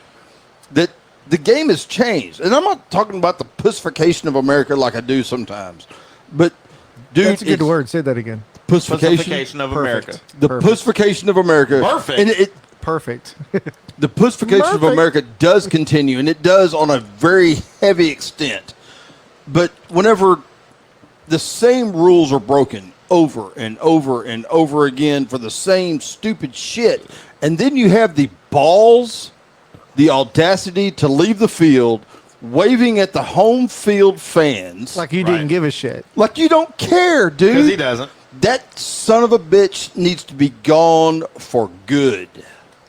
So, he called out the position. Well, I only hit hard and break the rules because I'm a linebacker. You know who else is a really good disruptive linebacker in the league? Khalil Mack. Khalil Mack. By the Leighton way, Vander Esch. who's never drawn so much as a fine for an illegal hit. Countless other linebackers have managed to go years without missing a single game for dirty play, let alone significant portions of the season. Burfict is out of control. When he was at Arizona State, I didn't know this. When he was at Arizona State, he racked up 22 personal fouls in 37 games. Wow. He saw his draft stock slide in part because he's a piece of shit. His play. No, because he's already a piece of missed shit. 6 NFL games when he was with the Bengals because of his hits. Now he'll miss at least 12 games this season, provided his suspension isn't shortened upon appeal. So, but you mentioned the Raiders. Yep. Like, what about the Raiders? Well, John Gruden loves them. But of course he John does. Gruden's not going to do anything. John Gruden made him a captain. Wow. Of the team. First year on the team, captain. Made him a captain. That's a So question I have. he also did the same thing for Antonio Brown too. I thought captains were made by the team, not by the coaching staff. Well, Gruden made him a captain. Well, maybe it's different. I don't know. Then maybe Gruden needs to Burfict's forfeit his punishment shit. And be is the gone, too. longest in the NFL. Probably true. For on-field conduct, and yet it's not long enough. He should be gone for life. Indefinitely. If he's allowed to return, whether it's later this season or next, someone's Now, going to he's- get hurt. And now, when it he's- happens this next time, Burfict won't be the only He's one to gone blame. for the year. Yeah, but when he comes back. Yeah. Next time somebody gets hit and gets hurt, it's not Burfict's fault. No. It's the fucking league's fault. True. Yep. Are you ever gonna throw one? Yeah. Yeah, probably. You still want him? Go ahead, Tonto. Come on, Tonto. You're better than that. So we talked about Pat Mahomes earlier. Come on, dude. I'm warming up. No, you're not. You're getting worse. That's not what she said. Come on. We talked about Pat Mahomes a little bit earlier in the Mahomie. show, and what a leader he is at such a young age. How they overcame the Lions, dude. And that was his first game in the NFL. I guess indoors is what they said. It's his first NFL game Indoors. Right. Indoors. And So, dude, the Lions were jumping all over the damn place because the last game that he had played indoors, I believe, was at Texas Tech. Texas Tech at AT&T Stadium. Right. And he Against threw. Baylor. He threw for 7,000 yards Of course, that game. it was Baylor, and he threw for well over 500 yards. Yes. Just went nuts.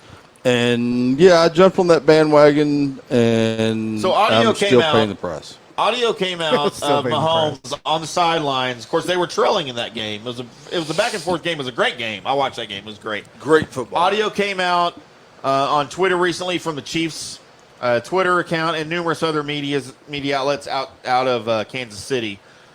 But dude, I listened to this. It's 30 seconds. I was amazed at his leadership at such a young age. Listen to this and how he talked to his team.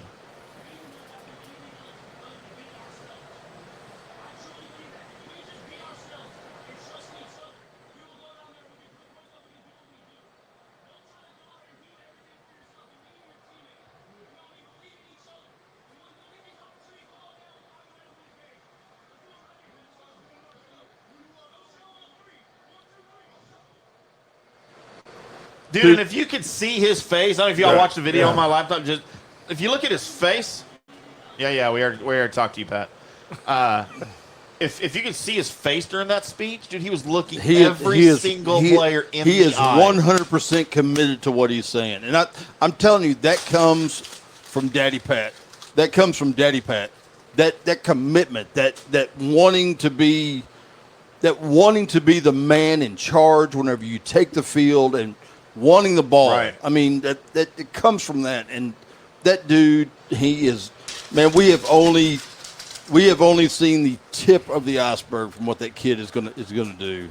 When's the last time you heard a quarterback talk like that? Like for real? Tony Romo. Romo did it. I mean for real. Okay. We just both said Tony Romo. Turn his shit off. No, and I feel like it happens. Okay, it might happen often. There's quarterbacks are leaders. They're your on-field That's general. the point. Yes, Romo was 22 or 23, whatever he is. That's my point. Romo did it. Aikman did it.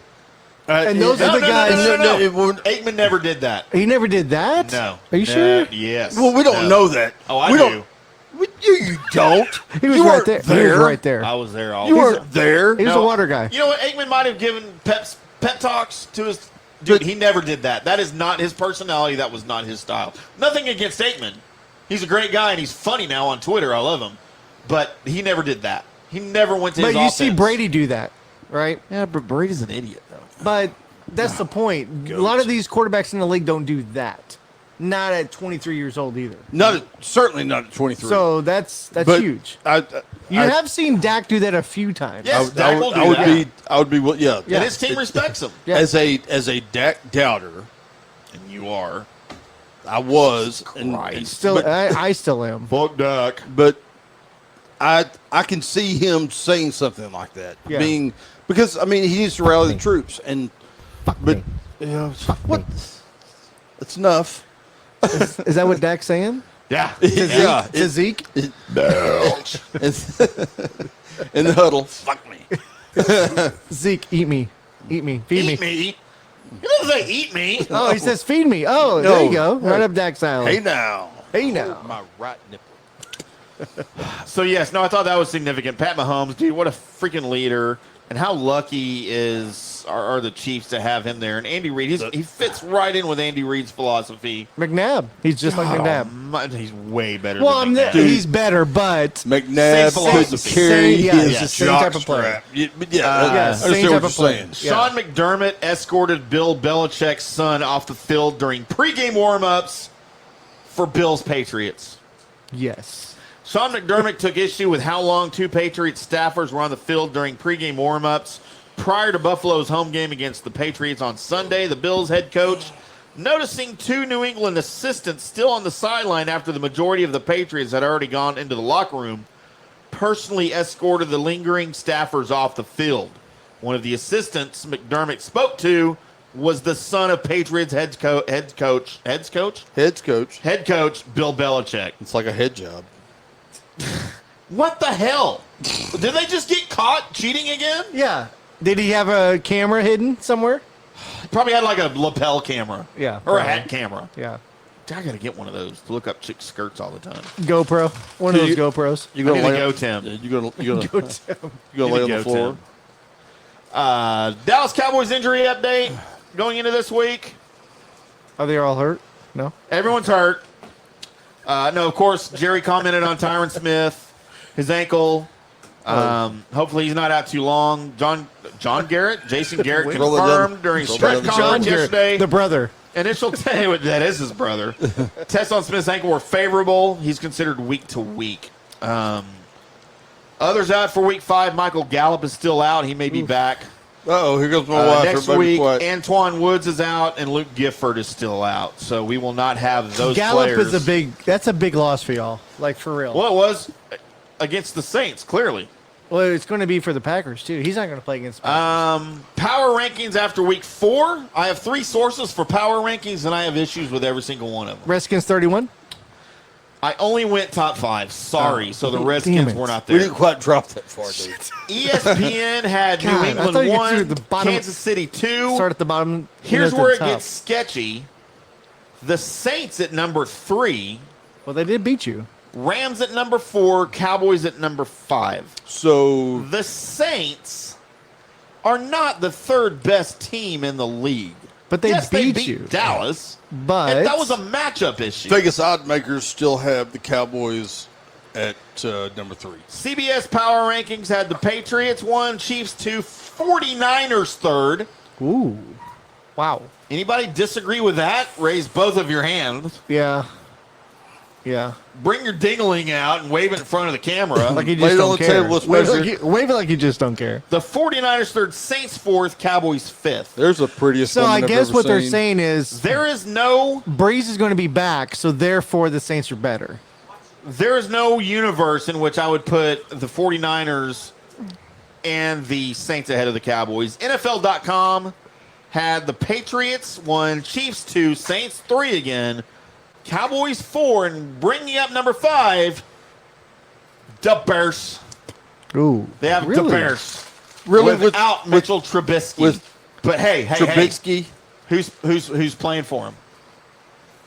Who cares? South Lake Carroll's own Chase Daniel. Oh, yeah. Who is at least equal to Mitch the Bitch Trubisky. There's no question. He did play underneath Breeze for 5 years. Yeah, and then he was in Kansas City last year, or 2 years ago. Yeah. Under was Smith and then and Mahomes. All right. Tony, Yes. Tonto, it's your time to shine. Here we go. Because I would like to discuss the Ring of Fame. I have no words. So this was spawned by me. I was looking at. I often get lost in YouTube. Yeah. I got lost in some Cowboys YouTube. So you're like 12. I'm not looking at those YouTubes. So I got lost in some YouTube stuff, and I got lost in some old Cowboys YouTube, and got lost in, of course, the very first Cowboys quarterback in their history, Eddie LeBaron, Yeah. the great number 14. I started to look up some Eddie LeBaron stuff. I looked at his Wikipedia page, and I saw that he had some time with the Redskins. Mm-hmm. I saw that he had retired from pro football in 1959 from the Redskins, Mm-hmm. and that Tex Schramm had to talk him into coming out of retirement from his law practice, that was failing, by the way, to be the first franchise quarterback of the Dallas Cowboys. I'm like, oh, I didn't know Eddie LeBaron played for the Redskins. Let's go look at that. So then I found out Eddie LeBaron was one of the inductees of the Redskins Hall of Ring of Fame. Ring of Fame. Yep. And I'm like, okay, well, what did he do? So I had to go look up Eddie LeBaron. So, and this was the first, and this was all before the London Felcher thing. Yeah. All before London Felcher. Yeah. Fletcher. So I looked up I on hope that man didn't show up for my Eddie LeBaron's Wikipedia page. And I noticed he was drafted by the Redskins. Okay. He played for 3 seasons. Ooh, that's a long time. 51 to 53. It's a long time for the Redskins. Drafted into the Korean War. 48 games. So he was out until, and I don't remember all of this, but we're going to go with like Okay. 57 to 59. So he was there for 8 years? So 6 years. Okay. With Okay. a break in between. Okay. Gotcha. Retired to practice law. As a Brought Redskin. out of retirement. He yes, retired as a Redskin. As a Redskin. Okay, gotcha. I gotcha. Okay. Brought out of retirement by the Cowboys. And I'm like, so I will tell you, he did win a league MVP 1 year in his final years with the Redskins. Did they win the division title or title at all? Nope. 1-0. 1-0. So under Eddie LeBaron. Your argument is, what the hell is he in the Ring of Fame When I saw for? that he's in the Ring of Honor, I'm like, Why? oh my God. What? And then the Yeah. whole London Fletcher thing happened, and I'm like, London Fletcher? He's a Ram, not a Redskin. Yeah. So London Felcher played 7 years for the Redskins. Could you please decide on his name? Although I most closely associate him, as I think most NFL fans do, as a Ram, because he played in As a the Ram. Super Bowl against the Titans. Because he played there longer. Did he? 8 years. 8 years with the Rams. Okay. His best years, stat-wise, was with the Redskins. Okay. Doesn't matter. Deion dude. Sanders' best year stat-wise were with the Cowboys. Yeah, Correct. And he went in as? In what? In what? He's Hall not of in Fame. anything. He didn't make the Hall of Fame? Oh, I don't know. Is he? Yeah, I he's don't in care the- about that. yeah, I'm he's talking about in the Ring of Honor. Why is he not in He the is Ring of not Honor? in the Cowboys Ring of Honor. That's Jerry's fault. No, he doesn't deserve He it. doesn't deserve to be in the Cowboys Ring of Honor.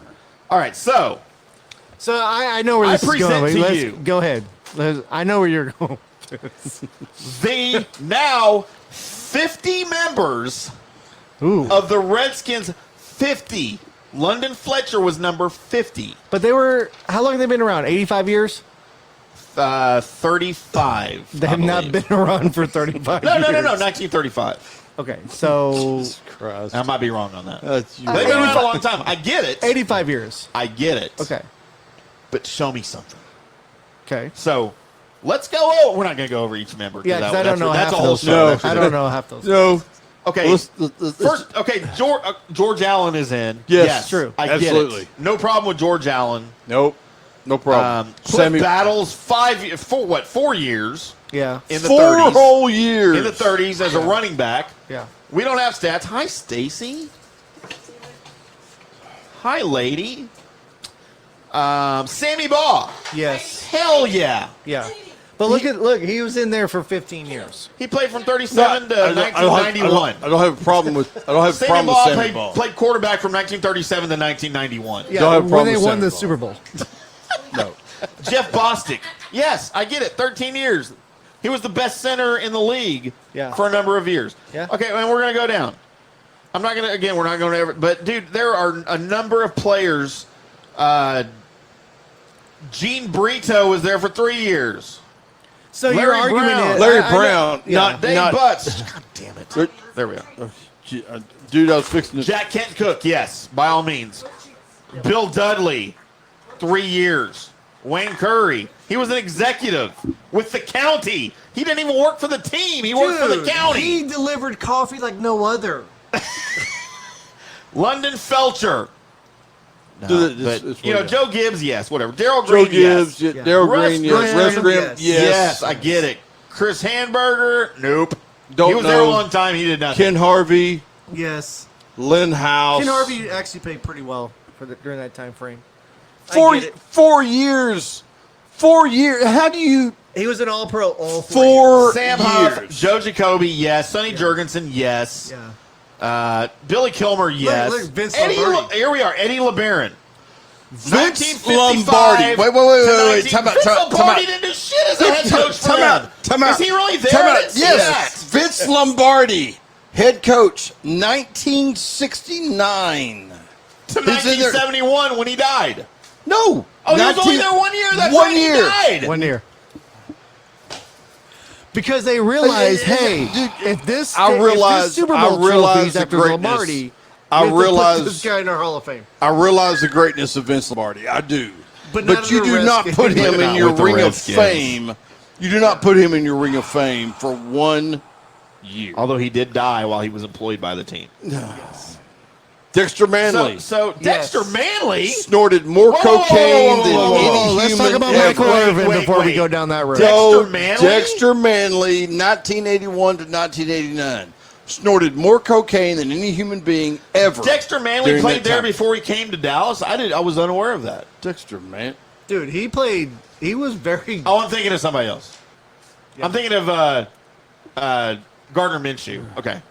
But he played on three No, of the you Super can't. Bowl By the way, teams. Dexter Manley, You will couldn't not. read. You will not justify that. Dexter couldn't read. Manley. You can't say cocaine. Let's talk about the Lighthouse in the 90s. No, I'll put Dexter Dexter Manley. Manley. I got no Dexter problem with Dexter Manley. Manley. But Dexter Manley was banned from the NFL Charles Mann for life. I got no problem and was with. brought back. George Preston Marshall, the founder of the team, clearly I have no problem with. Art Monk. I have no problem with Art Monk. Nope, no problem. Mark Mosley, the kicker. No, he played for 40 years. Yeah. Well, I No mean, issue yeah, there. you- Richie Pettibone. Brigo. Why is Richie Pettibone in there? He was the defensive coordinator, took over when Joe Gibbs left, and was there for a year as a head coach. But he maybe was two. a safety and a coach. I and, don't care. Richie whatever. Pettibone was terrible. No, I I don't. get it. I don't I get, get it. it. No, I don't. John Riggins. Riggins, yes, By the absolutely. way- Absolutely. Really? Absolutely. Oh, yeah. That's 4. You want to say it again? Absolutely. Yeah. John Riggins for sure. Absolutely, yes. Charlie Taylor. Sean Taylor. Mark Rippon. Played 3 years. He got killed. He died. Yeah. Fine. No problem. Yeah. Shot in Denver.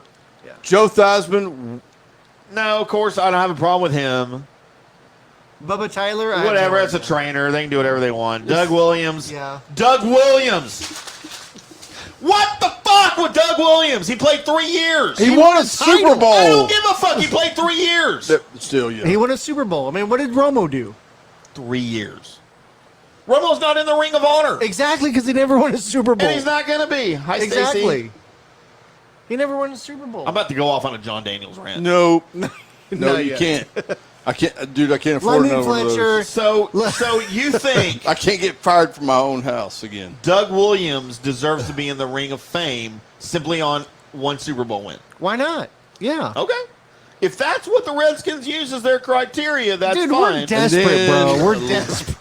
No, you've got good dudes. Like, Yeah. you've got people that are deserving. He was You the first you black should have- quarterback to win a Super Bowl. So that The really, first what? He was the first black quarterback to win a Super Bowl. Okay. So that was meant something. He was a Redskin. Let's put him in. So they keep the name But so nobody says he's anything. more connected with the Tampa Bay Buccaneers as a quarterback. I don't know, dude. I feel like you got like maybe 20. If your Ring of Fame was 20 people, I would say, Dude, it honestly, would be I've seen honorable. this list before, too. I say it's about a good 25. okay, 20, whatever. Yeah, it's about so 25. half of what are there. True. So by comparison, let's talk about the Dallas Cowboys Ring of Honor, shall we? Okay, before you go into that, let me ask you this. When Jerry took over in 95 from Jimmy, they're going to have 3. 95. Well, that's when he really... When Jimmy quit, 94 was Yeah. Well, the team in 95 was really his team.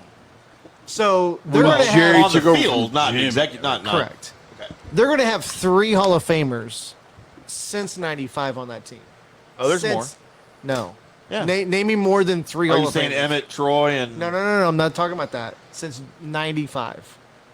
since Jerry took over and drafted those players, there's only been 3 that's going to be Hall of Famers. Well, Jerry drafted those 3. Well, he didn't draft Irvin. Jimmy didn't draft Irvin. Irvin was drafted by Tom Landry in '88. Correct. Yep. Okay. So since '95, they're going to have 3 players in 25 years. So you're. No, my point is, what you're talking about happened in '89. No. I know what he's saying. yeah, you know what I'm saying, right? He's talking about when Jimmy left the team. Correct. When Jimmy left the And team, Jerry took over and Jerry full-time literally took it over drafting since because '95 Jimmy to now. drafted all those players. There's been while he was there. 25 years. They're only going to have 3 players, and don't get me wrong, the Cowboys have a Who lot are your 3 of players? well, Witten. Witten's Right. not going to the Hall of Fame. Witten's going to the Hall of Fame. Yeah, absolutely. Larry Allen? Yes, Witten may be a first. Oh, Larry Allen's one of your 3. Witten may be a first ballot Hall of Famer. Witten's not going to the Hall of Fame. He will. Yes, Yeah, yes. he's going into Hall of Fame. And he may be a first ballot Hall of Famer. Jay Novacek should be in the Hall of Fame. Because we're Cowboy homers, but yes, I agree with that. Larry Allen's going to the Hall of Fame. Wait, Was is he he not already in already the Hall of there? Fame? He's already there. See? So there's one. Was that after '95? Yes. Was he? No. He was drafted by Jerry in, what, 94? That was still under Jimmy, though. Okay, so you're saying that Jimmy drafted all those players. Correct. Okay. Now I see what's happening. Yeah. I don't. We've been so confused. Okay, so again, what's your point? My point is, yeah, I see your argument with the Ring of Fame with the Redskins, but at the same time, the Hall of Fame or Ring of where the hell you guys call it at the Cowboys Stadium, there should be a hell of a Ring lot of more Honor, sir. It's a Ring of Honor. I apologize, but the Ring of Honor, there should be a hell of a lot more players than No, that. I disagree. No, because there's only going to be 3 players. There's 19 There's 19 in the ring.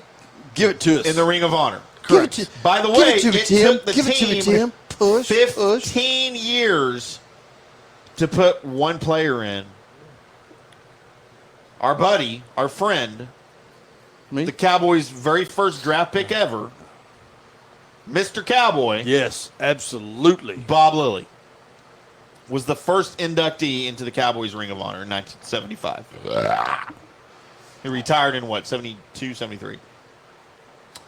Bob Lilly was the first inductee. Don Meredith, the second one, put in November 1976. Dandy Don. By the way, played 8 years with the team. Do you have any argument that's in the Ring of Fame or Ring of Honor? For the Cowboys? Yeah.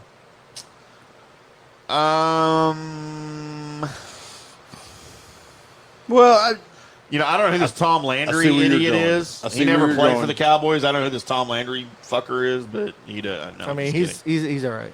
So we have there's a highway named after that guy. We have Don Perkins that played for 7 years, but was significant in the Cowboys' championship runs in the late 60s against the Packers. Chuck Howley, middle linebacker, played 12 years for the Cowboys. Mel Renfro, of course, played 14 years. Roger Staubach, inducted in 1983. The original Captain Played America. 10 years. The original Captain America. Captain America, still Captain America. Leroy Jordan. Served his time in the military and then came out and still busted ass. With who? The Air Force. Who? Oh, he's in the Navy. Never mind. Leroy Jordan. Tom Landry. I knew that. Seriously. Okay, hey, are you stop available? Are you available on Wednesday nights? Okay, you guys stop me when you have a problem.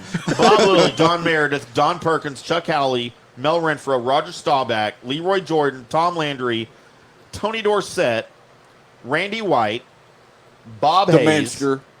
Tex Schramm, Herschel Walker. Cliff Harris. Nope. Rayfield should've. Wright. He should be. No, he shouldn't. No. He created the 3 Super Bowls with that fucking trade. He should be there. That was Jimmy. Exactly because of him. Troy Aikman, Rayfield Wright, by the way, Hall of Famer. Troy Aikman, Michael Irvin, Yep. Emmett Smith, Yep. Drew Pearson. Yep. By the way, wasn't inducted until 2011. Wrong. He should have been. Okay, way before that. here's my first issue with the Cowboys Ring of Honor. Charles Haley. Because he played on multiple teams. No, because he only played with Dallas for Right. 5 years. Although won 3 titles. 3 No. Super Bowls. Yeah, he won 3 Super Bowls on that team. Yeah. I still have an issue with Charles Haley in the Ring of Honor. No Dion. No, Dion does no. Larry Allen. True. Darren Woodson. Yep. Yes, absolutely. And Gil Brandt. There's your Cowboys Ring of Honor. So tell me one of those. Hang on. Wait. I see where he's coming from in the 50. If you are a diehard fan, you know he knows every name on this list. We know every name on that list. And it's easy to say the names on Only the names have changed every day. No, I don't have a problem with some of those. I don't have a problem with some of them, but Tonto is a Redskins fan, and he knows all these names. That's fine. We don't. Our selection process is different. Does everybody in that Ring of Fame or in that Ring of Honor deserve to be in the NFL? No, because it's what they did for the organization. Correct. But still, dude, you got a whole lot of shit And on that's it. all I'm saying Dude, is not 50, maybe 25, maybe there's 30. gonna be, they need to have like a 14-deck stadium to get all these names in. We don't. That's all I'm saying, bro. Understand? That's the only difference. All right, we gotta get back on track.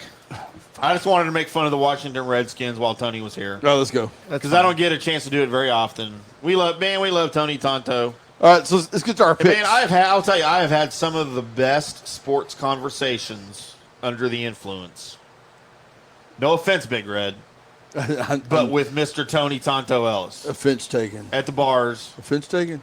So much like we talked about earlier, so much that my wife walked away. I thought I was your bitch. Said, "Fuck you guys. I don't know what the fuck y'all are talking about." But I don't know who's getting fired, but one of the two of us is getting fired, and Tony will be in our So seat. very quickly, we need to preview week 5. We have to put in our picks, and Tony, you are more than welcome to throw these picks in there with us. Let's write them down. I usually do that here. You took my pen, so I can't. Got it. Who are we going with? So the first game we usually do the 3 primetime games, the Cowboys, and then one against the spread. Against the spread, and I will tell you what the spread is. The first game of the week is Thursday night tomorrow. The Rams at the Seahawks. The Seahawks favored by 2. Where? In Seattle. I'll take Jared the Rams. Goff sucks. He's been turning the ball over. Russell Wilson produces with high efficiency. The Rams don't have a pass defense, as they proved against the Buccaneers. Ooh, that game was horrible. My pick, though, what are you writing down? You writing down everything? I'm going to give you my score. 33-30 Rams. Seattle is +2? -2. -2. Seattle is -2. Yeah. Yep. Well, that sucks. I take the Rams too. Yeah, I got the Rams 33-30, so I think I'm still going to take Seattle. So Tim is taking. Why are you writing with your left hand? Because I'm left-handed, fuckface. He's retarded. I didn't know that. I'm just kidding. I'm also left-handed sometimes. Sometimes. Yeah, and actually, Tonto is also taking the Rams. Yep. Sunday, the other game we decided to pick. Sunday night. No. We had a Sunday 1 p.m. game that we picked. Oh, yeah. True. Ravens -4 at the Steelers. Ooh, shit. They're favored, huh? My pick was 23-20 Ravens, which means they do not cover. We have the Ravens. If I'm a betting man, I'll take the Steelers. I'll take the Steelers. Give me the points in the Steelers. I should have music for this. So, hang on. So, Tim, you're taking. Who you taking? The Ravens win 23-20. They don't cover the spread. He takes the win, but he's not taking. I'll take the win, but not the points. No. You're going to give me a team against the points. You're going to give me a team Okay, against the spread. Steelers. Tim. So confused right now. Yeah. Pitt. That's what happens. Tonto? I'll take the Steelers. Tonto's taking Pitt. I'm going to take the Ravens. I'm taking the Ravens. -4. I'm taking them. I'm in. Good. Sunday night, the Indianapolis Colts at the Kansas City Chiefs. Oof. The Chiefs -10. Wow.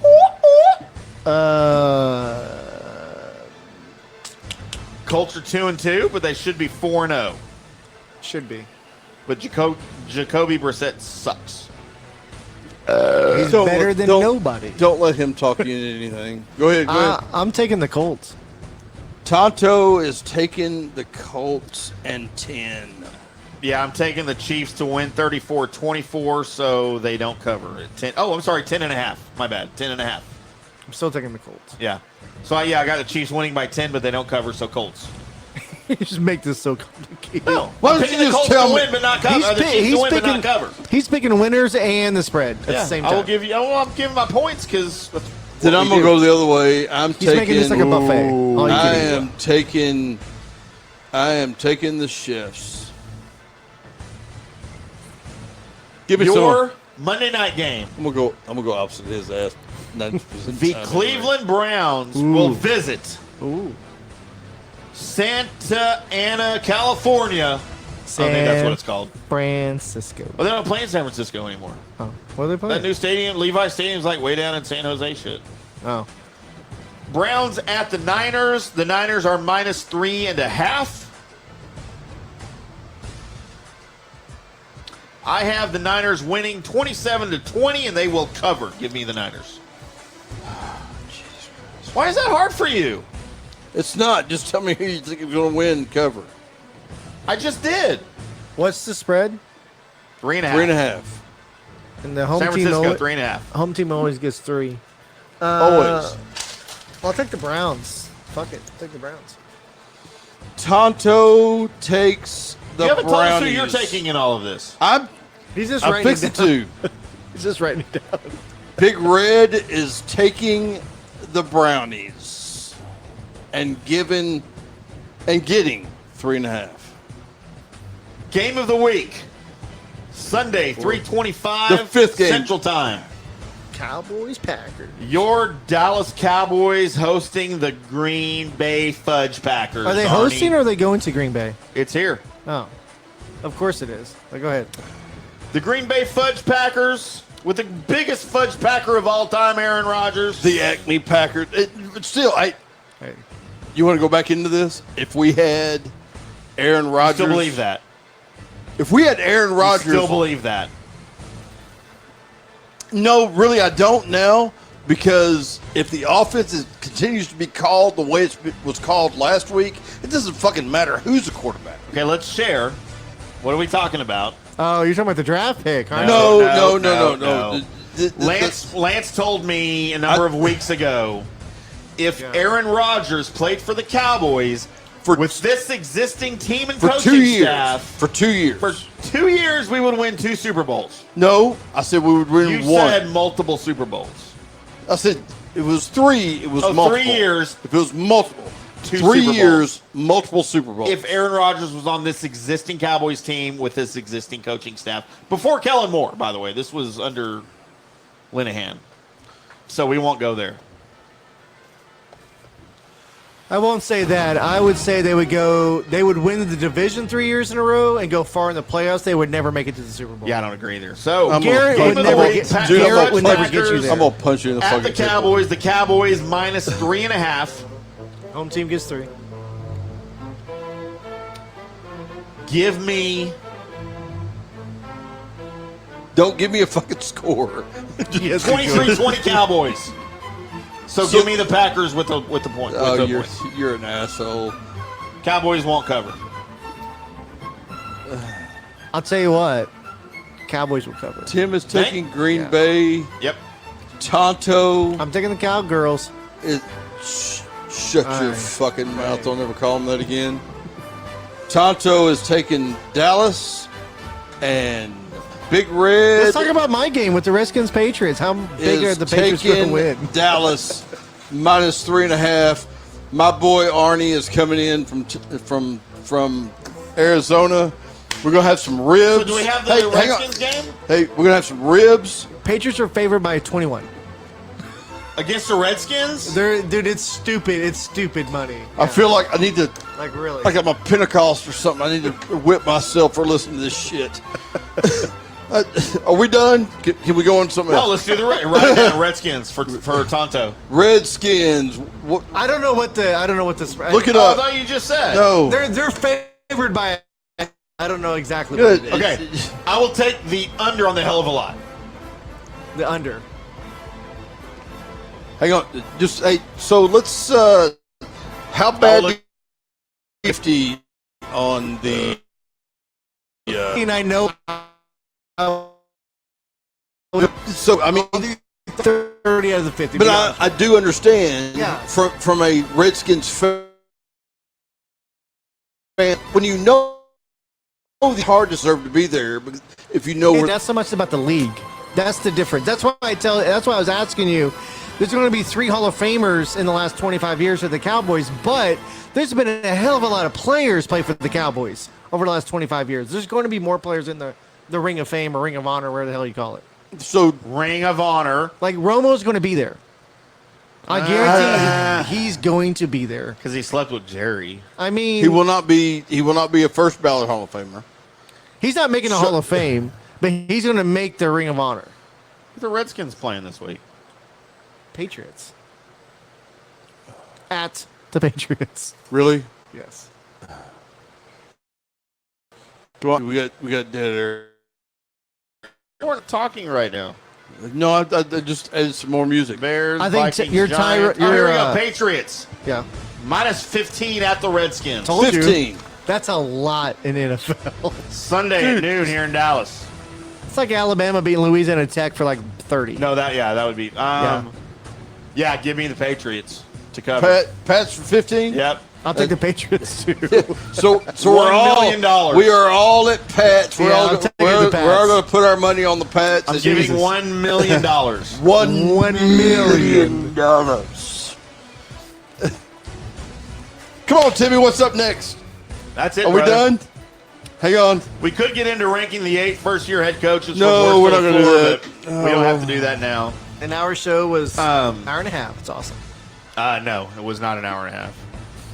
This show we're at 2:32 right now on the video stream. Oh, yeah. 2.5. My bad. So, hey, it's been nothing but fun with Mr. Tony Tonto Ellis here. Thank you guys for having me out. I appreciate it. We need to have Tony back because he's got a little bit of content on. We'll have right? Tony on at least when the Cowboys play the Deadskins. The last week of the year when the Deadskins come to town. But shotgun, we will. Shotgun beer number 2. I am I'm all on board with having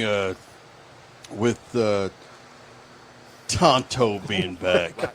I've enjoyed it. I'm not pulling it out here. Well, I'm later. Hold my right nipple. Okay. Here. Big Red likes penis. Right. Stop. You're an ass. I'm not an ass. But you know what? One of us is getting fired, and Tonto will fill in. So it's either going to be Tonto and Big Red, or I'm done. Or Tonto and IndyCar Tim. I can't control this anymore. I can't either. We appreciate Tonto coming on, man. Tony, been wanting to have you on for a while and talk some NFL and some sports. You're welcome back anytime. I don't know what your Wednesday nights look like. You know, if you want to come hang out and be on the show with us, you're welcome anytime, man. Absolutely. We'll do it again, especially when that's the biggest pyramid we've ever had. That is, because usually you knock it down. It hasn't fallen ahead of time. Well, no, one of us. Shut up. We are the Drunk Sports Podcast. Please find us on your favorite podcast app. In addition to Spotify and in addition to Apple Podcasts, please subscribe to our YouTube channel. Please send us a lot of money through the mail. You find our address on I need all the money. Tim and Lance at email.org. I need all the money and all the beer. Trying to keep this thing going, but special thank you to the Highlands Performance Golf Center for sponsoring this Love garbage. you boys. All of We you. love John Gerber, Chris Bussell, and Chris Ownby. please check them out at highlandspgc.com or call them 972-733-4111. We will be back next Wednesday night with some more Drunk Sports Talk. Tony may or may not be here. That has yet to be determined depending on how the Redskins play against I haven't the decided Bears. if I'm knocking him out yet or just going to let him fucking drive home. So check us out on Facebook. Follow our page. Text Drunk Sports to something that I don't remember right now. That's the only thing you haven't remembered tonight. God damn it. It's probably getting rid of that anyway. We only have like 48 people on it, so it's not a big deal. I'll post that later, but follow us on Facebook and like everything we do, and we'll be in touch with you. We appreciate everybody watching us and commenting. Everybody that was on Facebook Live tonight, Andrew, Dave, Ricky, my buddy from high school who said he can't hear anything. Seems like he said that a lot. Hey, you know what? Hey, Ricky might remember me from high school because, I mean, I was he's in a different class. He wasn't there. No, he wasn't. Ron, we appreciate you. You like the ticket. We're fine with that. Clint, love you. Clint Tracker. No, Clint Tacker. I don't know. I thought it was your thanks buddy. for joining us, buddy. Nope, not mine. We'll be back next Wednesday night, 8 p.m. Studio 69 at Casa Nacho Grande. Big Red, please take us out of here. Once again, as always, we love you all very much. Thank you for joining us. Always remember, if you're fighting those demons, don't ever forget.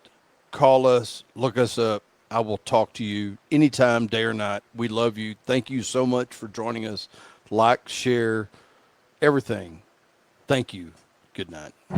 Thanks for listening to this episode of the Drunk Sports Podcast. Join us next time for more sports talk with Lance and Tim. Till next time, remember, podcasting is a sport. Got you down. We're all drunk. This is the funnest night ever. My God, that's amazing. Surprise, I'm here. Absolutely. Big Red likes penis. Call me